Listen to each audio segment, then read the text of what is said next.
Petro deɛ wodin wa chiri. Okay, FM 101.7. Petro betena wo mu. Na baba wabi hunu no se otegya ho no.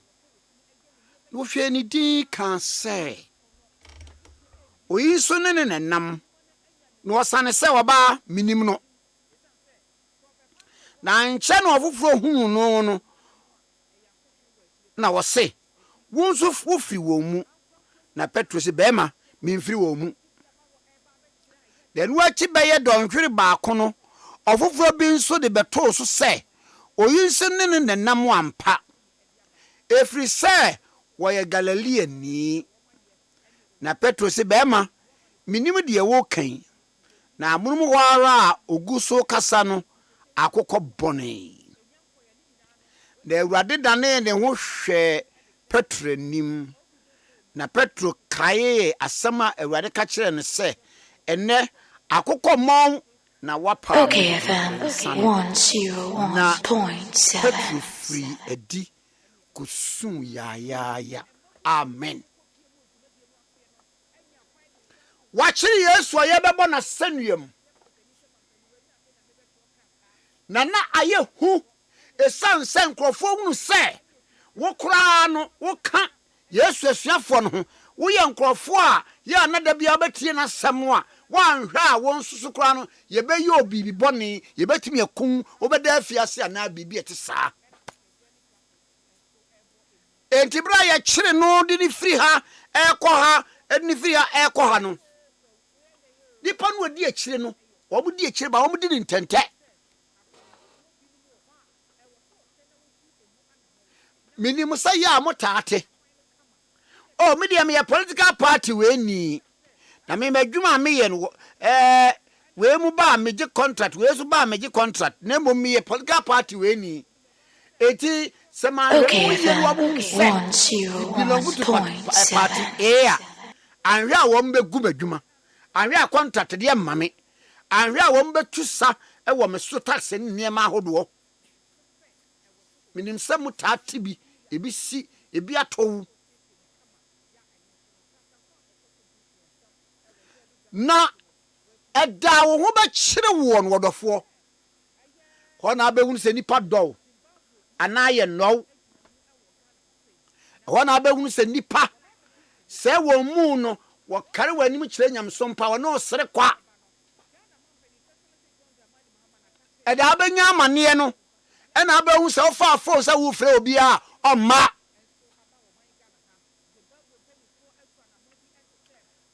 eda asambeto wono ena abehunu se wo nam doduo mu na se wo nko a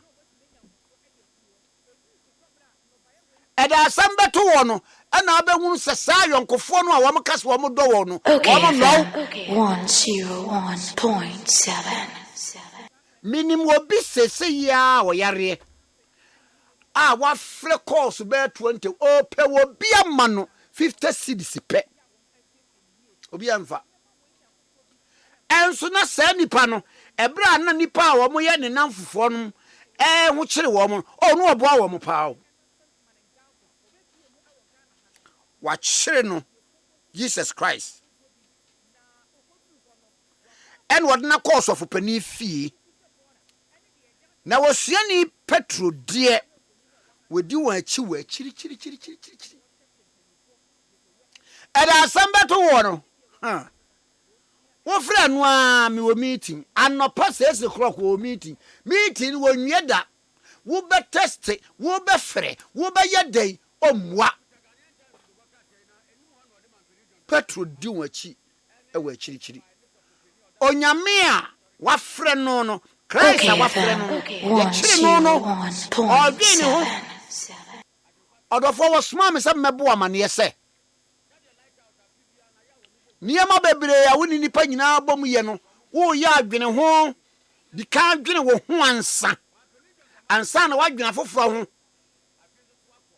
na asam to wo mma wo be ka kire se kwaye demonstration kwaye wei ya chiwa wo beba ya wagana ha nkrofo bi ye demonstration ye kyire mu bie ede kwoto afiase no be kura na ye den enyam bia nyi obi na soma wo mo nyi obi na ye wo mo yodium na tie wose na wo so wo jesi edu otena ho no Petro betena wo mu na baba a wabi hunu no se otigya no ho no obi nanim din kan se we nso ni wo mo nenam. Okay, FM 101.7. Ebedu baby wo yonko a woni ne call school nipa wato aduane ama na di pen be yiwama edu baby eba wawo no oh wobeka se woniw nya ne maame ne nya ne papa ne ebedu baby adamfo a ninti na abetena ankra ha no obeyiwama o kese ni niema mema ni bi on credit o se menyini ni nhyade nim ne saa Christ mpo Peter yini man was ya nche na ofofo hunu se hunu no no wose wonso firi wo mu na Petro se bema memfiri wo mu edu ba bia nka wo hia recommendation keke amanka adwuma na ya faw ena wo de wadamfo ana papa na wo som no ana wo uncle no Okay, ba man se wo am friend 101.7. Waya me de mini no mo fa no na se BBC me de anya mi o na o se eno so achi donhwere ba ko no ofoforo bi nso beto no se otewo na o ka kire no se oyi nso ye ene wo mo ne nam ampa efiri se wo ye Galileani wabo was na Petro say bema minim de wo kan was na amunumo wa woguso kasa no akokọ bone ya na sa test ye mo se akokọ mon prensa was there bi o was akokọ mon ne wayimi amam prensa ansa na akokọ bebon no ne wayimi ama 3 times was Awurade dan ne hwe Petro anim na Petro kai Awurade asem ka kye ne se enne akokọ mon na wapa me imprensa no na Petro free edi kusu ya Okay, FM 101.7. nipa no sere kwa hwe ehya wo hunti sika wo hunti ene wo ani monyam hunti ene wode ne ho bata wo mani monyam ne nkonhwe mayare mo hwe me wadwuma en mo hwe hona behu se eyira wo wa no ekuna wo wa no enye bibi nti no dowo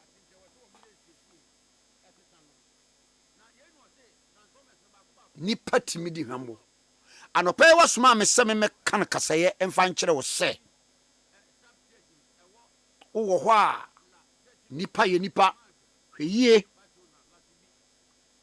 so ya adamfo so ye nua so ye maame so ye papa se we ye obi a no ne ye adwuma so no ne ko school biribiara ba bia wo bia no dwene wo ho kane ehum se emfa wo ho entu onipa so Awurade nhyira semi na omanfa entu Okay, FM 101.7. Amen. God bless our homeland, Ghana motherland, faithful and together. Hello, my brother. Hello, my brother. Hello, my brother. Hello, my brother. Hello, my brother. Hello, my brother. Hello, my brother. Hello, my brother. Hello, my brother. Diechibia Ghana mai betu pon negina wo mamba power dwene Ghana ho kane Diechibia anye na magani amagashia ni hunu amagawo ho Diechibia eyegigi Well, Parliament members attending the sitting, my Ghana move. Hello, man. Well, Parliament members attending the sitting, my Ghana move. Hello, man. Well, are your excellency was strong and never give up. Hello, man. Hello, man. Well, Your Excellency is strong and will never give up. Hello, my, hello, hello, my, hello, my. Let our doctors take great attention on the operations and save lives. Hello, my. Kenyans say bye to corruption, bye to discrimination, bye to favoritism. Hello, my. Kenyans say bye to corruption, bye to discrimination, bye to favoritism. Hello, my. Hello, hello. Hello. My fellow Ghanaians, Ghana past 50, so if I avoid corruption and stealing, them happy to go have Ghana group. Me for now, I don't go play plasma. Hello, my brother. Hello, my brother. Hello, my brother. Chibia Ghana mai betum pamwanage na wamamba power jene Ghana ho kane die chibia ene na magani amagashia ni huna magawo ho die chibia eyegigi. Praise the Lord, we ought to give him thanks and praise. God bless our homeland, Ghana motherland, faithful and together. Long live Ghana. We gonna build Ghana strong. Okay, 101.7 studio push for your transfer Ade Akye Abia dwumade mu na ya godi Easter ya bai me hwe wo mo di Easter ne sa na afa me wure kura ho na katwia ya dia ma no se woni na efura no wakɔhye no aba wani wa me mo akɔ wafa wada ma mejo so na bɔkɔ de Awurade adom ene mpaebɔ wafa wo so yi bibia kama ukɔ sama boy wafa da bi mekɔ weekend ntimi ha me ho kra nkɔ na masansa mechi aba mintimi kwan no wadodo ti wo mo so a mo akɔdi mo makatua nyina Easter no ya ye di nkakra ya mo mesere ye wafa ye kra de say Easter no ne ye wa ha o ye baade bia fiti Friday Saturday Sunday eno a Monday na me wadwuma mti no mo a mo kɔ bae no akɔ aba ye no yankobi ofa ye no yankobi sorry na ofa o ya na 101.7 ye ne de ya nhwe bi eno ne asɛm no ye ntimi ankɔ ankɔgye ye ni ye ba adwuma saa akɔpem sɛ ene ye ne mu nyina ehie sɛ eno ane ye wa ha ntimo a mo kɔgye mu ni no nyame adom akɔ aba sɛ mo ho ye you want oba no Singaton oba no ai me hu no ama no ne boy ni di de no obeka kire obi dabi je say obeka kire yenye dey sisi anam sɛ wofa obi etunefo obi ene na kasa ka wie enti wo ka wie no aye dey enim guase na nya ba wie enti aye dey wofa we bisa kosan wo ne hyentade ba ko didi ba ko sabom ene okuta handbag no se na ye demu a eno na anya kukuo asem na ye bedwam to obi ehunu bi se ne na esitie bepim ne yi a wo be ka kire ye yenye dey ofa me ya se no a okay 101.7 ko ye engagement so wedding yenim ho maache yenim ho bi the social media for nyo dey even omukura they don't want to know cause o ka kire omo na ya dey ka kire onipa biara in whatever endeavor eye yi a fawade anya yi a fawade wofa ye wo omayi mu awari egu a ebi kura enim ho maache bebrebe o because dabi o wo kwa wari nipa no wa mma ya mane entimu jaye a dabi o ya wo ka kire no den de be ya fa ho ye dey me say wofa minimum nkrofo pa celebrities oma wade egu wo mu gina ya na andaji because emfa ye ho we don't even want to know ma memma wo ade bi asema me ka kire onipa bia wo asase bia say the price is you one kasa okay fam so bedi dio so ni dio eye wa se problem bi e wo ho na be solve e wa wo bi okwa na sa ayi no edo no na mu di tete wo no hu ye ohi eti wo study so kasa so hwiala akanani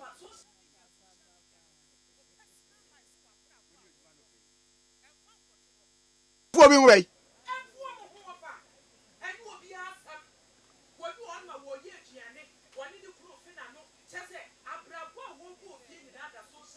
Ade.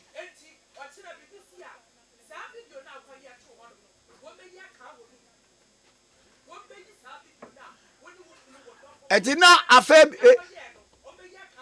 na obi busa se na de na mo ye na ye fake ya na ase na ye real. Okay, FM 101.7. Atamfo enyawo. Commentary bebrebe emfa so bi eni so. Wo na ade wo na aware ko awade. Wo gu no so aboko and Na wo kwa de wo ye.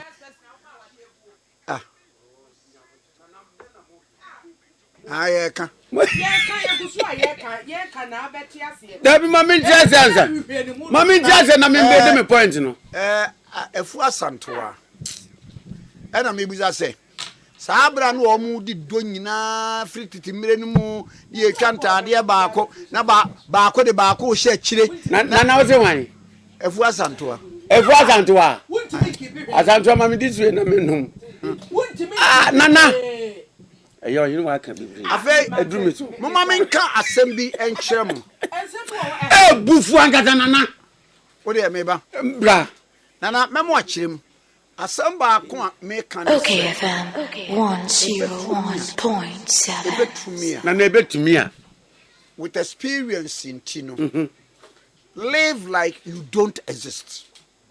Nana live like you don't exist. Na ya nana ti say wo de ya wo yi. Wo wi a wa kwasha office. Oh.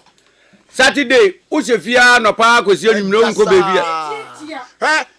Me public places. Live band as ye hu. There be na me be yie ni aso camera sibisi na me si just na we wo hu ye you obi ehi no. Na afei me mamuade bi. Eni a ehwe ade nyina nye nyina na ye enipa. Na me say eni ehwe ade nyina na nye nyina na ye dey. Enipa. Ye no sre kwa abrabo. Obi o wa obetimi atukwan e wo ho. Obi o wa by showcasing waware no. Obema bibia tie sima bo bibia gubi ma nana aware no. Asem ya wo kan yi. Eye bi na Hezekiah koye yema Nebukadnezar mu behu ne mprempran de ye wo ho yi a odifo no beka chense na nade no waye wo zu showcase dia wo ma behu ajapade a wo ene prepare wo mo beto ahye wo so aba be fom nyama na gide wade hye kura koye nkoa de wo ebetumi a keep it to yourself. Exactly. Baby how did you cry and tire kwai? Nana onze Nana baby odidi de ende ze duane na da mo bi su nkoto bi. Da bi e chese. Nani kwa ni nyeska. Nana gina ho. Man bi wo Accra. Accra ya. Yes. Na oye madamfo. Fe du baby. Me de akwa bi ko ho. An kwa na me ni na kokura aga na kokurum. Na so ye mfa ha. Ye nchia minipei. Ye nchia minipei. Okay, FM 101.7. Afei. Ochero ogina nanim se ya, ohwe nanim se yose. Hwe, Kwame. Akwa we ogina ha na meka. Ni awo de ne ba ye yi. Ai we. Ma sheda stadium se ense obeka nyina oboa. Emfa ni si ha bi. Nana no akwa keka ho asem. Ai. Na me ka kire no. Oso. Na se we didi baby na so obi sade no kwa ebe me ka choba over you. Okay. Nana mama ma obi. Se we di. Hwe obi o wa. Ofi ukrom. Ana wo de na ba se ye wotete kura se de me na wie school. Bra na me kura me ton ne ma o kantamanto. Ye ne yedi gu fomi bi. Enti bra buruwa na menyi bi ma ade ne ye on credit nti uton wie a na diska na kwere akom waje foforo nso ko wo de na ba chese mu nyina wo kwa na creative space wo space wa che mieru e no fafa na wo de say ebedru ba bi no wo no wa ko kan kire nipa no ma niema on credit ni say ayi bra ayi me sister na e ma ne niema bi na o se ayi wo mu ye papers ama nti o se ne nsa ka papers na saa usika no de betwa ticket akọ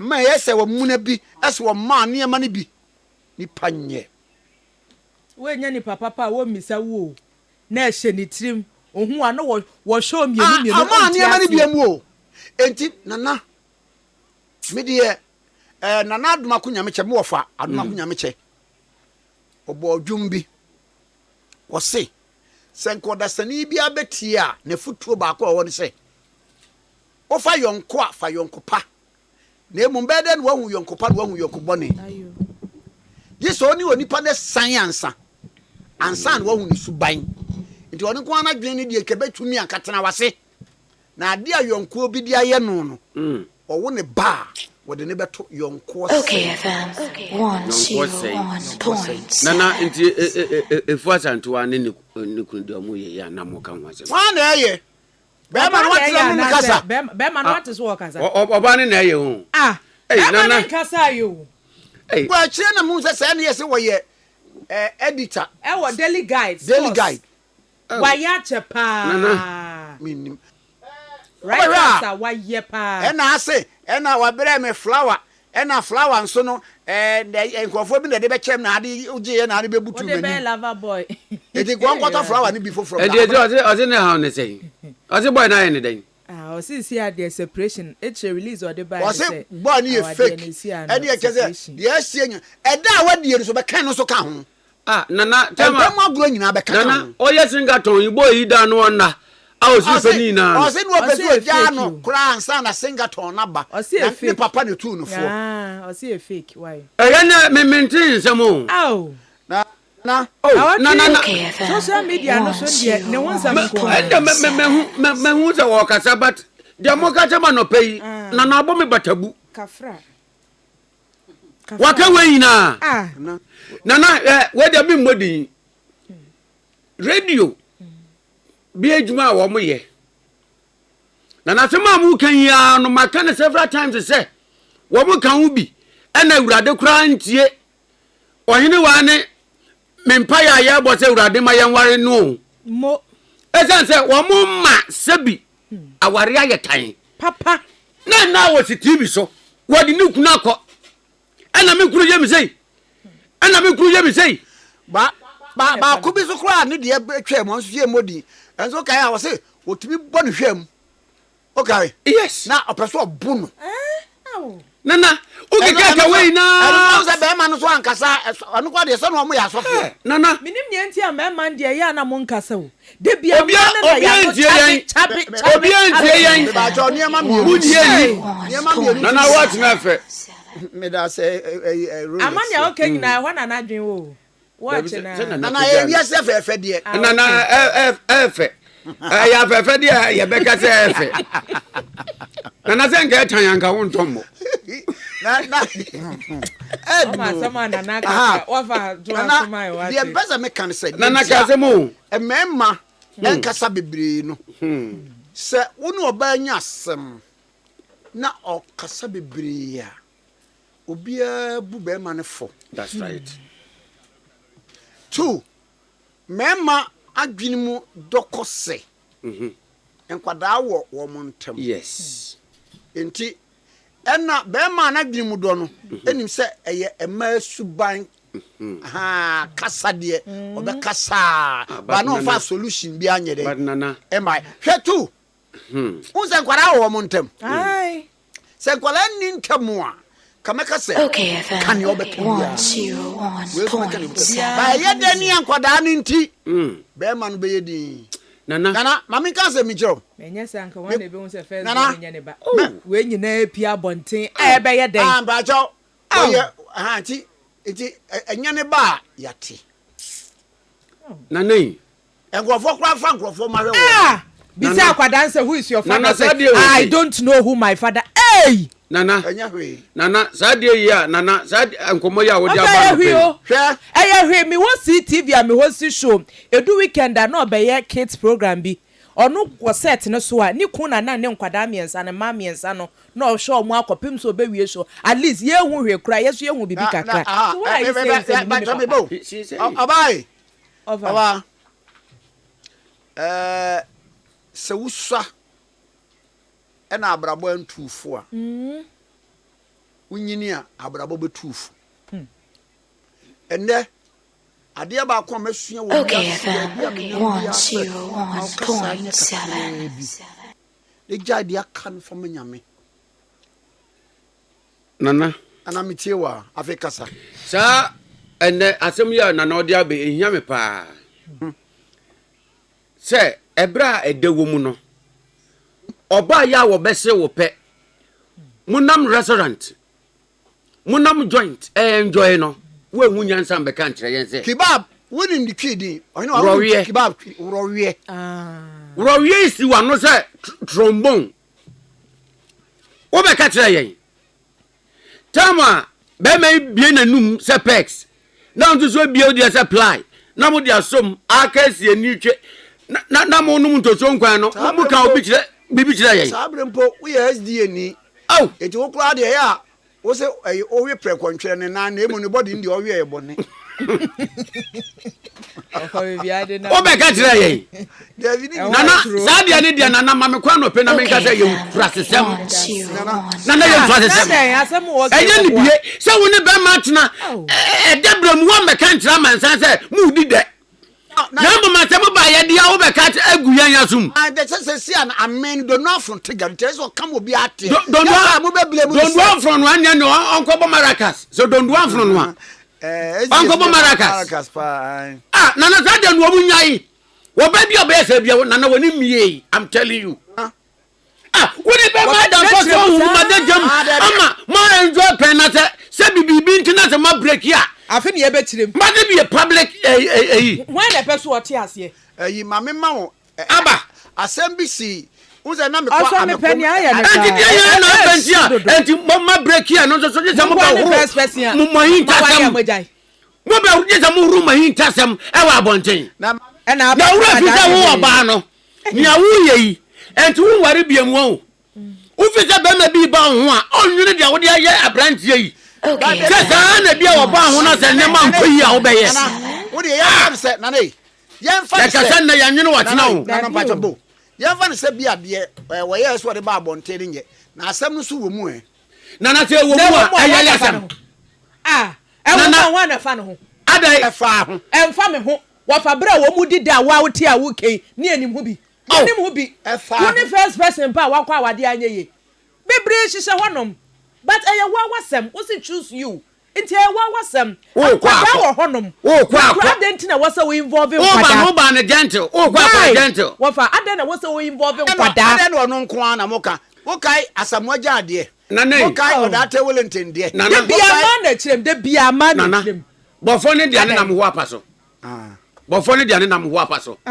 nana ye gina so de atue nuanom ma ne fo wo kompena twe wo kwa aware na se nyama nkoyie na se obetwe ho a twe ho ko de na ko ni amoye a won pena twe nya aware mu na nya yan emfa ye ho yemfa nya hwe atwempena wo fa watwempena wo be post enti de obons wo be gyan no na akoya de ndi ama no cause wo post ni pa foforo be ka se gay yi de wantena fa ko no omo bo akwabo anyu no family tete post me kei wafa meme no twempra wo yira mpo me postu sa wo yira mpo ni yesi ya hwehwe ni power asmet me postu da nyina sem so trimo de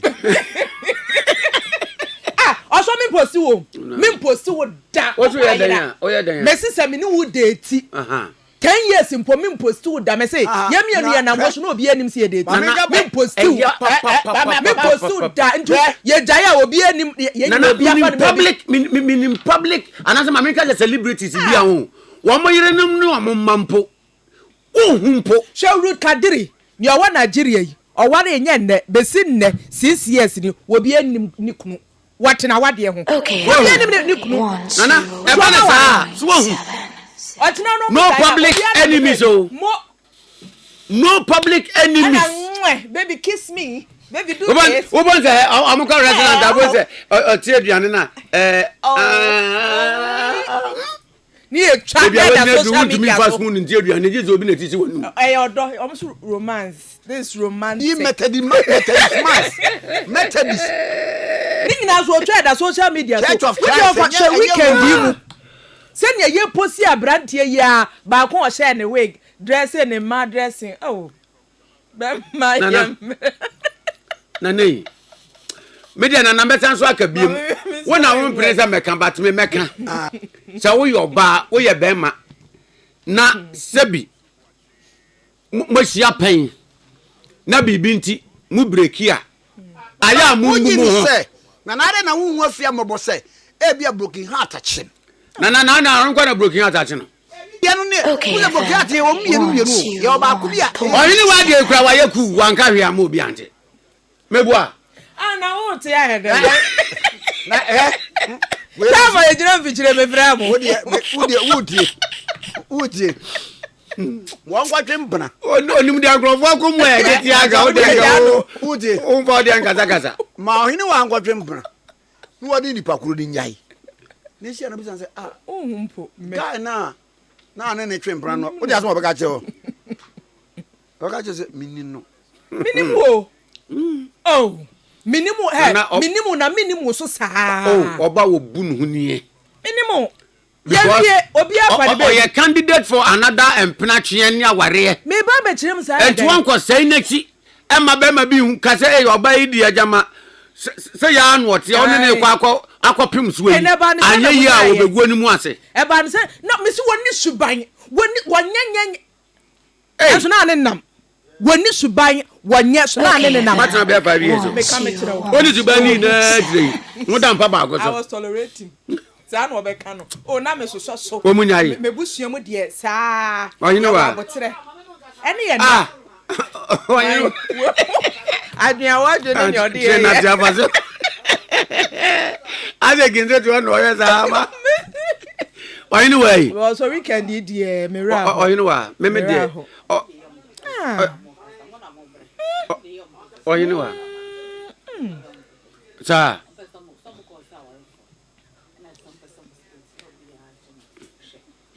oyin wa na ye ko tintin oso ma ye nya wa na me de ye futuo no me ba ku bi na ye omko tena TV so keke kase asem no na ya me twa your friend say how much do you know your partner no da bi we dey emma na ya wo mko tena TV so na wadi na ya frɛ be ma no say wo yire de waba e say why ewrade na ya won hwe de kan go to mo wo se mi se bi dabi ya kwatena ho dabi wa ka se mo ya hwe level no nipa no ko betena de hwe na bra bo de te ho oyini wa we bie meni wa wonim se ha me pa but de wa kan yinti ampa o we de asotan ya no se be ka se papa bi anim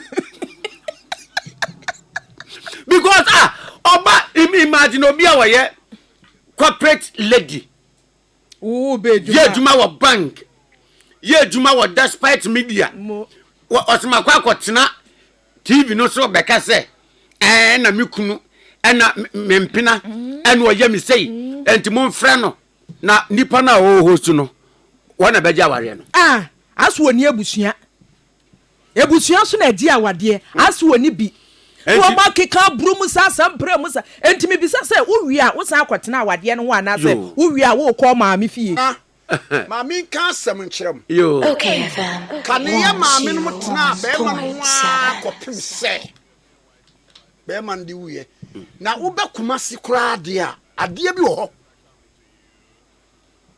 ye maame no so okunu wonya be after 50 years okunu wo nwa abio mo amutie akanfo ma no dodo no a bi kura oni be ma na wo mawie wonya 60 years okunu wo a onwa abiem na za ware no ware biem a on twempena biem baby a we do 50 years and akwa boxer akwa sori amachi akwa ye biane na Sarah do how many years no was it na say no what ya wade ase what ya wade ase mebua na 50 years was a 60 afi na be bi be boss je aba boxer ama ma je se me ke bia wo be kanta na namba cho ye ma me no no de no o mo kan se be ma okay fam sabi oni na abobra no do wa be fam One sanko wa bie ma be me bi ehunu na da jaso wo mu se wawu wo ho kwan de na body no be firewood o be ya ma me no bebre hwe mekuo asoma me kan wonim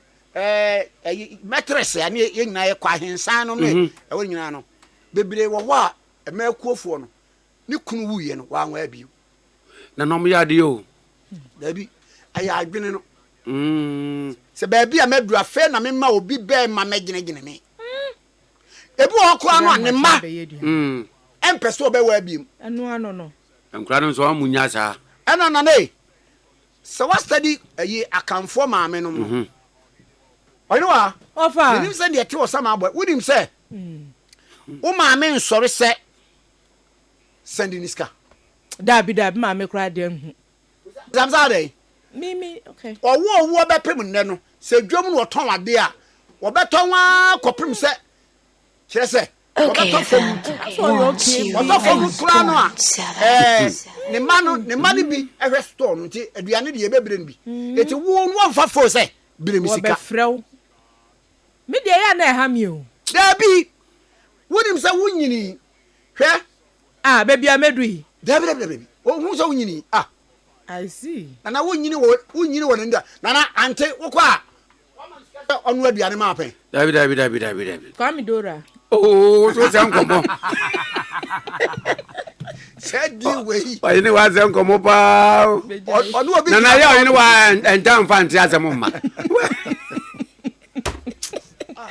mejai awa uzuza na ho ofe dodo oh as anti news ka mama anti news na da wonim say edi na wabọ no ya wo mu ni say obi wo so onka Kwame Dora no una must KD na say do Okay, FM.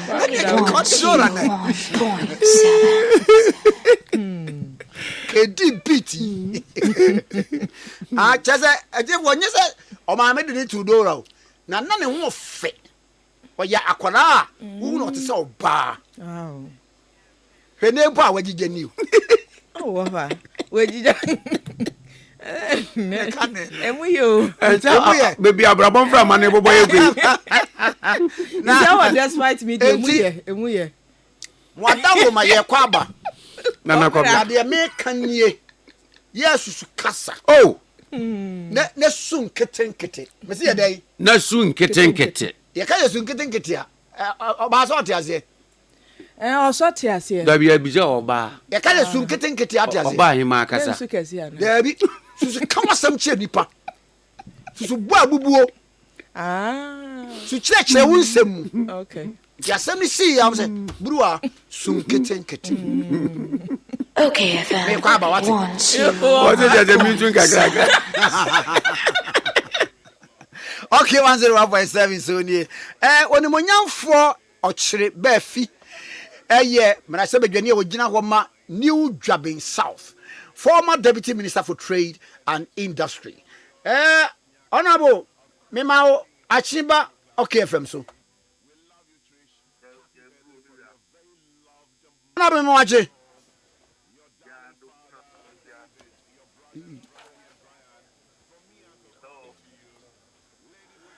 Honorable, good morning, oh.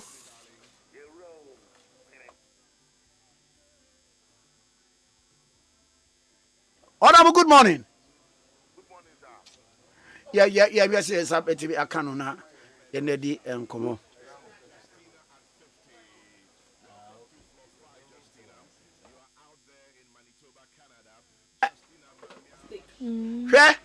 Adia, Nana. Okay, FM. 101.7. And it's a near maybe what nipa nimu foul. Ne se nipa hu near maybe foul one. O try and throw their account. I see.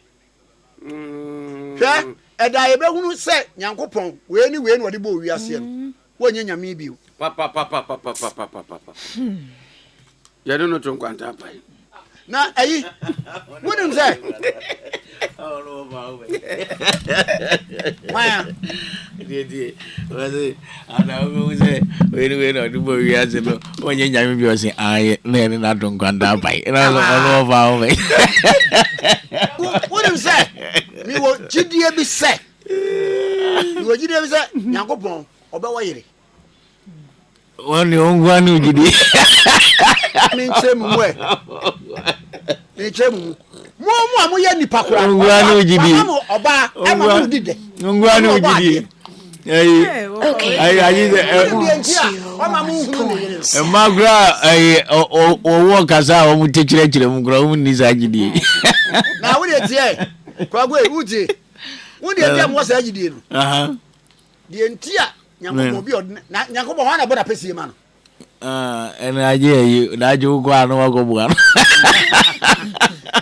na me wunu say so me nipa wunu say okay Nyankopɔn na yire ni ante asie dua. Na enzuma go ke dey say me nim wan magaza wo he. Na we dey anyway. Say dey be obi aye boni onko dua aso Nyankopɔn yire. Nyambi be di ampezi. Right. We gaga to for bi no ma she wi no ke kan we yang ke metiase. Eh bizu amashi e. Me hafa. Honorable Achille Baafi eye mrase bedwani e ogina wo ma New Durban South, former Deputy Minister for Trade and Industry. Honorable Memo Akwaba.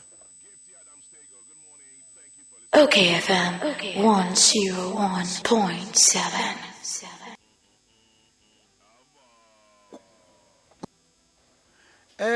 Die ka obeya on the die ne ho apaso. Say nansen ya na bibia beba da bia relationship wo mu dide wo social media obi ameka. Ya no oba no ko atesi abonten yo be huru be ma no a. Oh, kwam me mom dey sad dey no mom dey. Whoever comes out, for me it is needless. Because our area ware in social media. You ware ni fie. Na bia ye dey aso dem dey a support. Nti ade na wasem aba social media na akoka no. For me it doesn't matter. Ba kumpo akron ta efia ware ye efia ware ni wie bisa say aware hwan e na teye chi. Exactly. Sem ba ye nko no ho. Bawu. Wow. Hwan ewu. Nipa ne anase nipa ne wu a obi bedi na de. Nti se nipa ne beba. Obedi na de so kwa mienu so. Oba na chiri be ma chi. Enye won na mo bo mo nyon. Ejebi wu ejebi ti aside. Na da. Oba ka e level. Na amaso be wa. Komo we na me besa ba mo nche. Na Sawo. Honorable Memo Akwaba.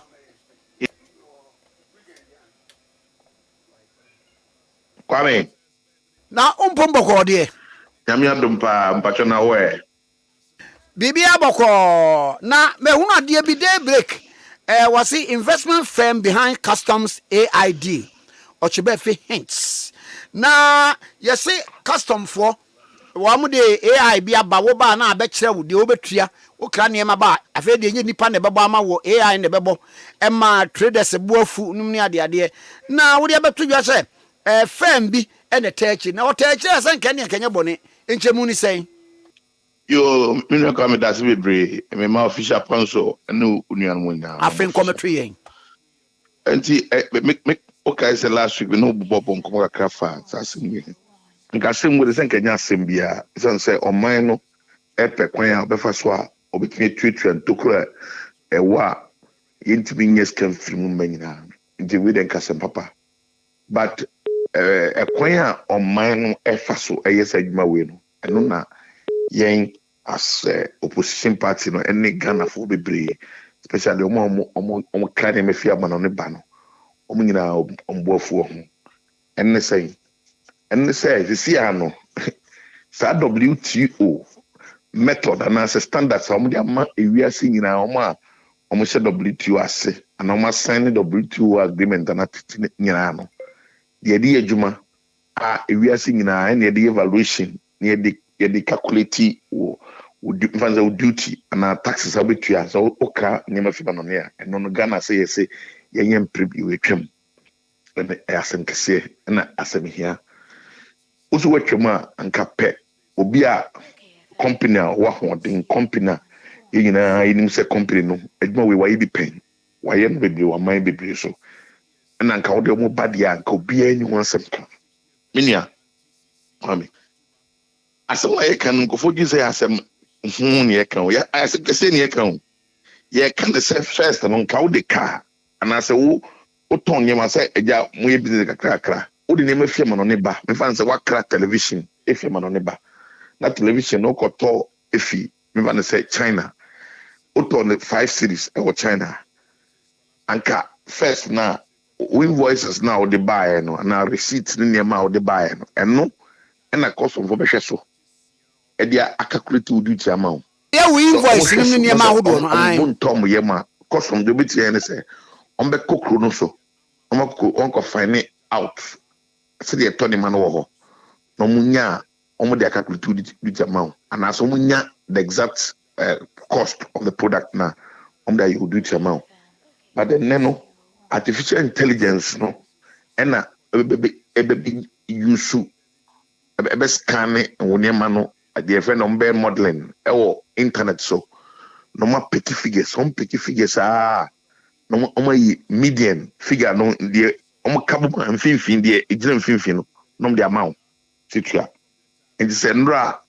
wo the television e bag Ghana na bia utua duty 2 cities enne ukono so kotua wo the television ben ne na kotua duty be 4 cities and 5 cities and akoso company now we say juma we yes artificial intelligence juma we ama ban no ama GR Ministry of Finance no my company friend through their company na me catch us here register company no Cyprus but ohwehwe pa ya you register no Cyprus there but boninti na nkofo be fee Ghana and Israel na baby e call Cyprus go register company no to de ba company you register no 2024 28 December 2024 fee time he breaks the company be say ne omunya djuma biada na company ono bo bi be say company bi wo wa me fan say ete ne nura e nipa obefa wo expertise a mo de be ye adwuma no e na ya na ye important then say company bi wo kwa you register that take up this job no nyema o man na wontimi nye e ho so argument is saying that is the best argument and go be able to advance say we are there you tell be afako at company ne ya yete company ne ya company no ho kwan so be franco for mu nim de ho adwuma but we say in the normal standards of work and say the ye adwuma o wiase no nye sanko and de be de adwuma mo ya nan kofo pen kofo mo experience that sabi ka fa che wada ro mo mira baby a uti a wo ye adwuma yi me nye sure say u fi ho ana betena ho be ye adwuma wo nim de bi ubibim patona onwuma efo no ana odwuma mfo penifo no egina so efa oba adwuma mu obi a o experience that ana so obi bi hunim de no ombre meboa dan obi a ye kofa na ba ne nko abeboa san we say nyema tie all things being equal the get company no e was Cyprus so me adwuma na nke take company nim say company na ya boba no omkra no omo artificial intelligence wo adwuma da ana omo customs tech wo adwuma da nke nyen nkofo wa ya but we the company no omo just its own company in the True Investments Limited omo de omo general trading omo adeton wo adwuma omo tonema ana say omo hwe nkofo ndan so ene onyomo property so mo it's an asset management company too. It's company no oninim die bia wo artificial intelligence o check you on forms and documents on the call Cyprus a commissioner of companies and a register of companies or Cyprus o share document on the call here omo be bia o document no say omo be about IT and artificial intelligence minia enti company a wo hwe nkofo dan so and as a company a wo tonton niema eden ye fa o se bebe ye aban contractor kese pa a wo na obe use artificial intelligence e hwe nim na de hu asem no se minia company no ye nkofo bi dia nkofo bi company a na nkofo no company no nkofo na ye omo dia ne nche bi pie me say asem mi ka kire we minia Commissioner General of GRE and the Minister for Finance and some answer. They have critical questions to answer on this matter. Because a bar be pion abuano. Who say the a buying and at the omogen or some prema anima akosoma Ghana. Celebrate Ghana be able to generate a lot of funds in domestically. Near the bois or mine. I'll be happy and I'll be happy so. Then mum, ufa company no, or company only experience on your artificial intelligence and now the own basso on collapse Ghana companies are and we impress and that one because see I'm able to go for the first time I bind the policy about importers and exporters on board food. Freight forwarders on board food, Guta for board food, Association of Ghana Industries on board food, Ghana Employers Association on board food, Opposition Party on board food, Obia board food, even workers a cramp on Muya Jumama, sir, a buying workers on Muya Juma, GR for now cramp board food, say it created a lot of backlog, it created a lot of traffic, and you likely say, before we bring them on different amanebano, fear neck they call demurrage. I'm going to penalty. Because Endra, all the television buyer, and I'm going to say, before 12 December, 12 March, all the television buyer Ghana now trade due to 1 city, and now quite due to 3 cities. Now we appeal no, so how many appeal office no Ghana Revenue Authority appeal desk no, or Ministry of Finance or Kanda. It is how? As I'm saying, you can how? To my port. Now go you nema. That's also press guy the man press wa.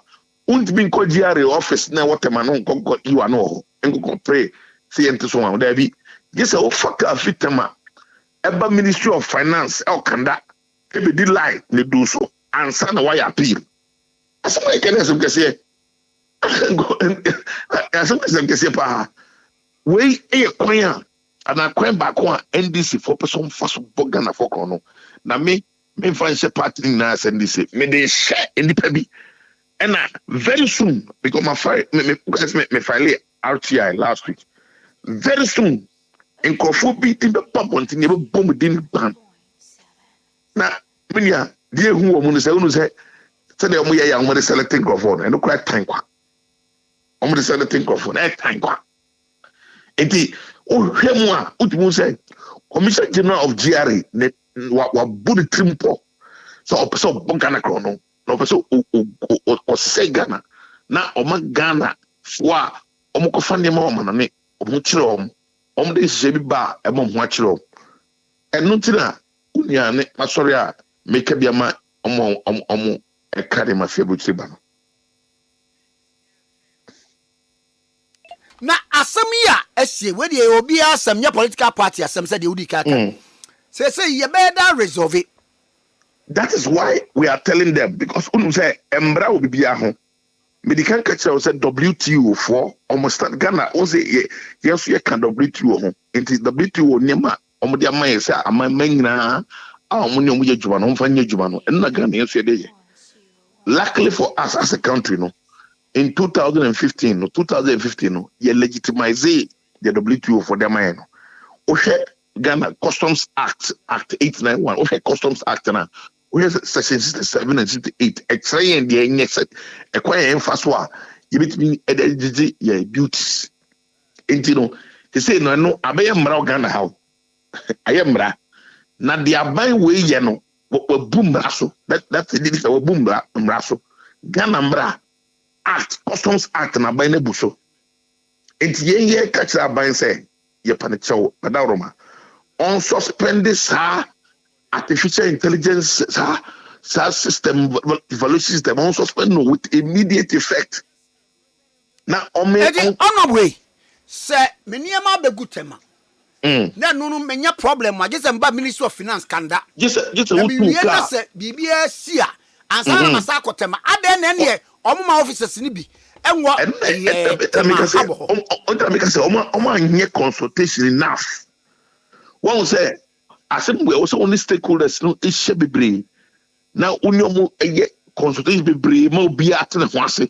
So the idea ba. Okay say my aban any icons icons.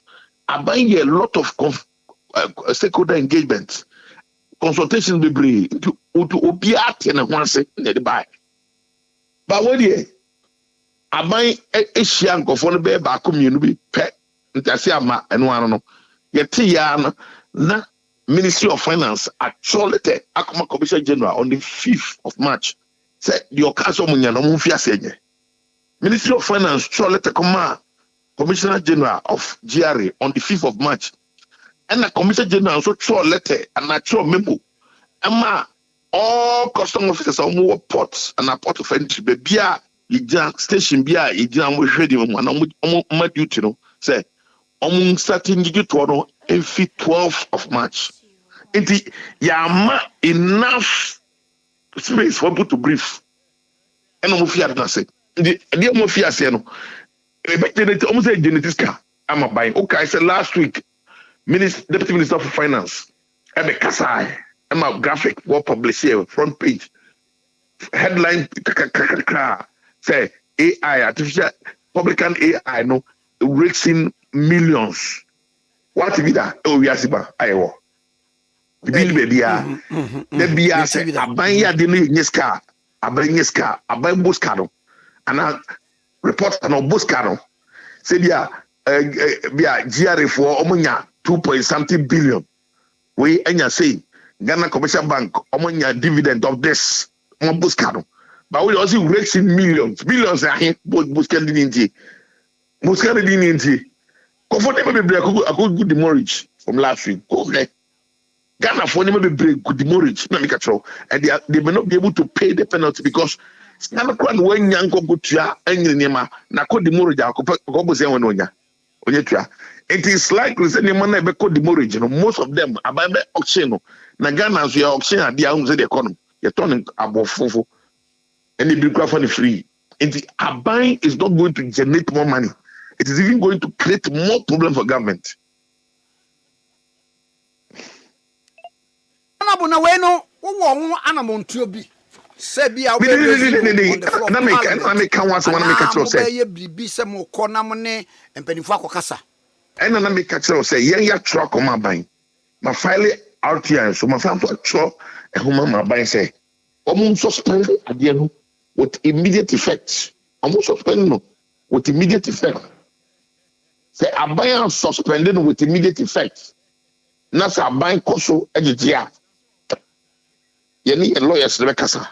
Therefore, we'll take legal action against government because what medical culture say, Emra will be a home, Ghana, Yamra will be a home. And I ye customs houses and Ghana, Yamra home. Until to be sorry, I know moon so. Now for whom they say will be unconscious. Enti ya trouble Makuma Bain say Aban and reverse it and also spending project with immediate effect.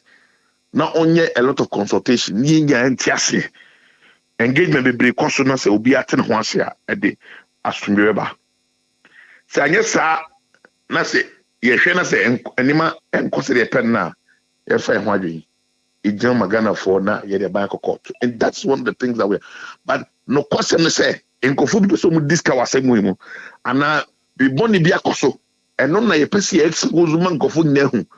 And very soon I'll come out very boldly with documents, with text messages, with voice evidence of in some tree as far as that deal way is concerned.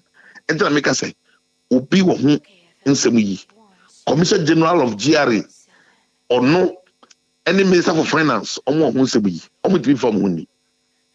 Oh no, Mama na wase no pay. Yamisha papa that's Also nyame nhyira wo onimonyamfo ochire Baafi eye mrase bedwani wogina wo ma New Dwabin South former deputy minister for trade and industry yekwa anim na fe yeni enkomo nana yes nana Christ can sembi why Yesu Kristo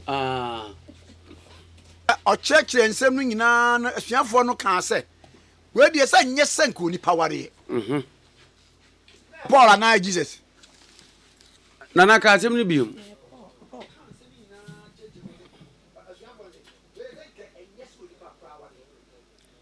Nana ye Christ. Christ one. Christ because patient for nipa or can worry once my ye Paul. Paul mpo do ndo ka se nke be ya ko bi anye se wono. Memo bi an ware. obi anyese wo no me mo obi anware nanso so be ware a be ma baako oyere baako so your own yes husband, no ma way nanai he nana nanka nkomo yi ayedi ho ayi interview na betwem nanka do be ba scriptures mu to do pa he kingdom celebrities are Bible bo wo mu din no hwe hardly will you see say Bible abo bi reading even Peter Krampo awo no ye the rock yesu see baba say David Michael so e baba no bo ni din oh nana na make say hardly hwe nana Michael say ya Bible bo ni din no bo ni din for a reason on say so you use as a trap so the benya David sure and then number 2 onu nko na ye wo ba wo nyame mamu a Bible say nukwa say obi a wo nyame mu ebe ye bonini but she's the only one zenenam saade a okan ye awurade ton yefunum ko si ni wudam enti ono wade ni example oh okay eye bibi ntra na na de hwe Peter mpo Peter no wanyini na ne hu ni ho me kwa na no wo yire na wo ko Israel ko Capernaum the city of Christ won ko bebia na so yare fiba no mama abro na no te ho no yare fiba Yesu ko edi ne nsakoto no so na se na o se Bible ka se na Peter asew eyare wa man yiri din ba ni na jaye na no ni ni nyaye wa ga se ne ex mother in law na why you want to be that don't know go aware no Honorable Jerry Ahmed Deputy Minority Whip MP for Weja Bawi na ye ne no entwetwe enkomo Honorable Mwakwa ba okay FM so the chief of staff it's one catch and I'm part of one idea oh yeah I'm sure we juma pa ode jame I'm sure na Kwame amozo o chia o yes they are money me but MP na won share banana oh na ya man MP that nanai last week aneno Thursday ho na me hwe no me hunu na ogina transformer bia na ase ho a oni ECG phone na ye na so aye hye amane no na me diska no kwa ba na asa ona we de what wa wasu a mate okay me makwa ba bi o so you be that again wo potem ho de ehun se niema wodo okoso in terms of development eja woni ya frewe ye ni kan che no ansa kwada bi wo abote se empini kro ba ye no ye hunu hwe ye hunu ne wo yo wada ma wo be se ye ntio kakra na nsa de nkomo akato aso yo ade adom de ye ni kaka say opposition is sometimes no the guy the development the guy is there te pay so no say na te pay the need the driver just can be the canoe na the man sana by God's grace we are only pushing and we are pushing harder and praying harder my best so that we can do more and now when I make a cut so we call your hospital what we just about your friend we just about municipal hospital and akawe na emergency block and so nika with me alcohol no na nko chair so I am more oxygen na ebimu nya kwan in fact it's a very small place and modern times there anka entimin can say it is the receptive area for an emergency and yet and so into me ko ya do ya kaka hospital ba okwa haniama wo no won hwe ya obeka say anipa na wa ba say o benya emergency no ka no senya ho no ti na ho ka na betimi akono just to put things together no just I think last week they been a Mekati sought for the construction of an ultra-modern emergency block and in ultra-modern emergency block no Bema side by 25 bed my side to bear 25 beds. They are very separate from the other because that's even one of the problems. When we say Obama and Oba 1 year emergency, they are virtually sharing the same area. And so And that's what we are doing. New modern toilet facilities. Yeah, the pharmacy, doctors area, nurses area, restrooms, any laboratories. And the next floor, the recovery wards. Now offices for consultations. Yame adoma ye bompa se enchebia gidi sene aska na beba no menya ska kaka na mda kwhye menya ska kaka me bompa se end of December me paibo se nyame bema na mewie nti abetina ye na special Christmas gift to my constituents, but I'm so they will still be doing it to ensure that they get it earlier in time. Nti no na ye me astotefsu wager my back Bawe Malam Bawe cluster of schools of and every month say when there is change of power, people begin to be with all due respect, sometimes deserve dimgra papa no. It's a whole problem. Second one I may and wager Yabusu and may change room, may kaka may bompa say and Chabia no see a baby. Their mom. That is not the Oko Yaboman. Yaboma is a island where we just bow. A Ben Pambos of a Ben Ablekuma West. A Weponano. My year Gates Waho Marco Mier reshaping. Kaka Oba Blue Cross Ho Mohonum side ho and also Yaya Bibi Kaka or any Gates. Oba a lot of the areas now oko ash bread gates kaka oko SEC that's what I've done over the period oko choice sua me gates time na me work no me support you with gates and enough and I go so ye kaka and the next project is to do an ultra-modern, for instance, police station. Many police for an share. Yeah, sure, more drawings, no. Yeah, I wish him say by the end of the month, no. Yeah, back at his for the construction of a municipal or divisional or district police base or the constituency or SEC. Yeah, of course, school are same so SEC or here school part because we are any government school.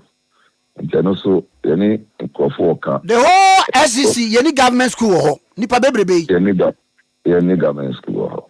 And on the Nipa idea, there is a project that Nana Kunedu, as 31st. On the SEC, businessmen, women go hopa. There are more than say, a businessman and a woman now, or bano, a bano class. On soccer, the Oko JHS and very basic schools, maybe. Or better me, or Jumana, or better me in Banako. Our Kojan was school, or poor, and now I had them Wafano.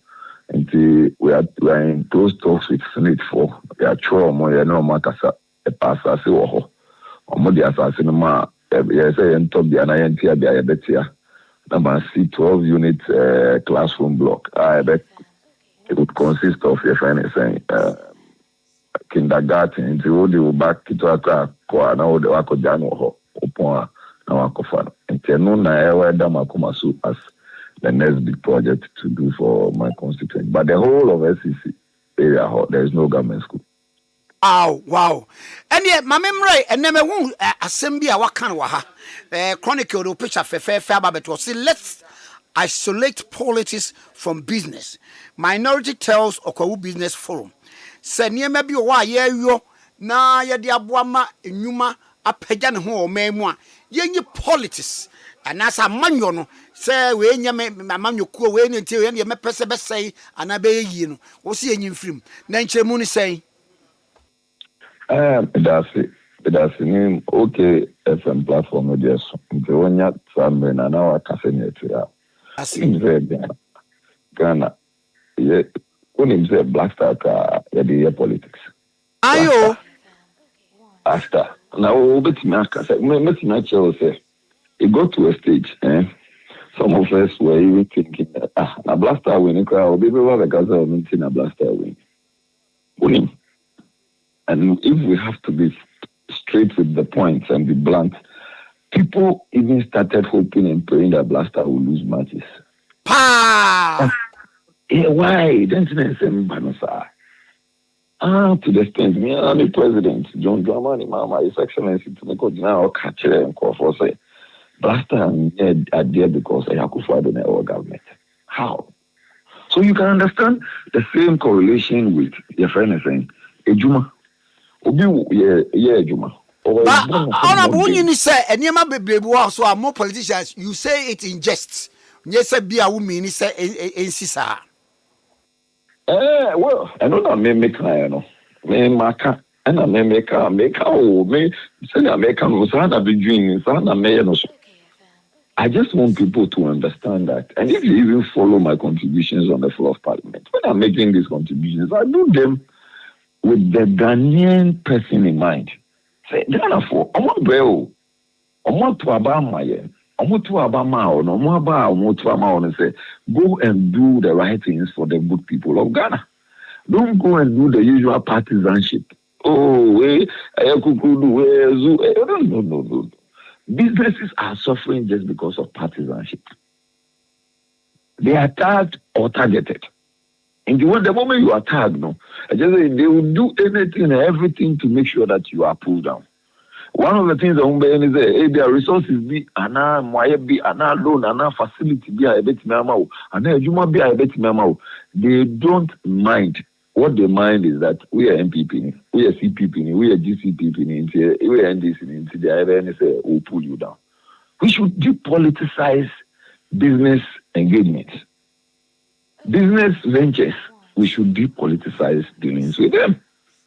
Obi, CEO or a road contractor or capacity or name or the resources or the number of men and women, only one or two persons who are more good into whether it is small push or big push. These are the kind of people who are supposed to be working. They will not be given jobs because the time I am people were these people were perhaps seen to be working. They have been tagged. And then when you are tagged, then what happens? Then you are targeted. So what we'll do is that we'll pull you down. That is the point I'm making. We should stop even religious activities. Partisan. Easter way I'm sorry. Me, I'm going to Assemblies of God.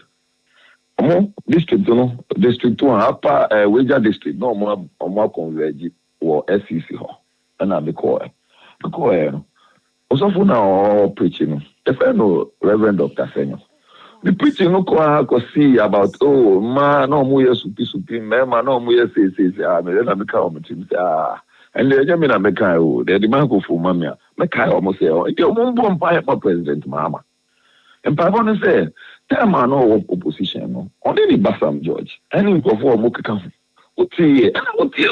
also for baby you want me I'm not here to call names or to I would never believe that anybody should encourage LGBTQ. If I have not come out to say it or I have come out to say it, whatever I come out to do, I expect that I will insist on that and be consistent. And to me, the microphone man, I say, I'm John 3:3. Fortunately, President Mama, your friend John Dramani Mama, this is the third term, in fact, third time as President of the Republic. And then you may pay to the extent there, John 3:3, John or John 1, John 2, John 3. And if you go into the Bible, John 3:3 see, verily, verily, I say unto you, unless a man be born again, that man will not see the kingdom of God. I connected it to the fact that John chapter 3 verse 3 came in the first time. Yes, was say me can't say we could pass say wa wo bi fofo on to me hu Nyankopon hini no enye setting so or see reset means reborn. Yeah, was say John chapter 3 verse 3 the what can you say yes was say no say me can't say mu nukure pass say wa wo bi fofo on to me hu Nyankopon hini no Prophet Jerry, Prophet Jerry. Bible. Yeah, where Prophet Jerry. Bible. So, and you know, the point I'm making is that they came under the theme reset. Reset means reborn. Change your old ways of doing things and do it new. Are we seeing that? This is what is happening. It's happening to the business community. Businesses are suffering because they are either tagged as MPP or a certain political party. And there's no reason, whether it is MPP or NDC, for us to do that. That is what I'm even giving you. One example, Malam Barry cluster of schools. Contractor or see at the end, or your friend is saying BOT. So I say, that contractor, just because he did the construction of the AstroTurf as during MPP's era. Now NDC apparatus have gone out there to forcefully take over the AstroTurf. This is how the conversation goes on. Whatever it is that you are doing, even radio stations and TV stations are tagged and targeted. Indeed, when they are even going for licenses and renewals and amount of money that you are supposed to pay, they can look at some and they are freed, and they can look at some and make sure they are disconnected. This is the conversation I'm having. This is the conversation the minority is having. This is the conversation the minority leader feels that we should depart. Yeah, business is no. Yeah, let's encourage you. Let's support you. Whether it is facility, whether it is contract, whether it's training, whatever it is for the good people of Ghana as a whole. This is the first point. Second point that we made there clearly is that SMEs, small, medium institutions, they employ more than necessary group of people. When you go and look at the statistics, you will understand, say,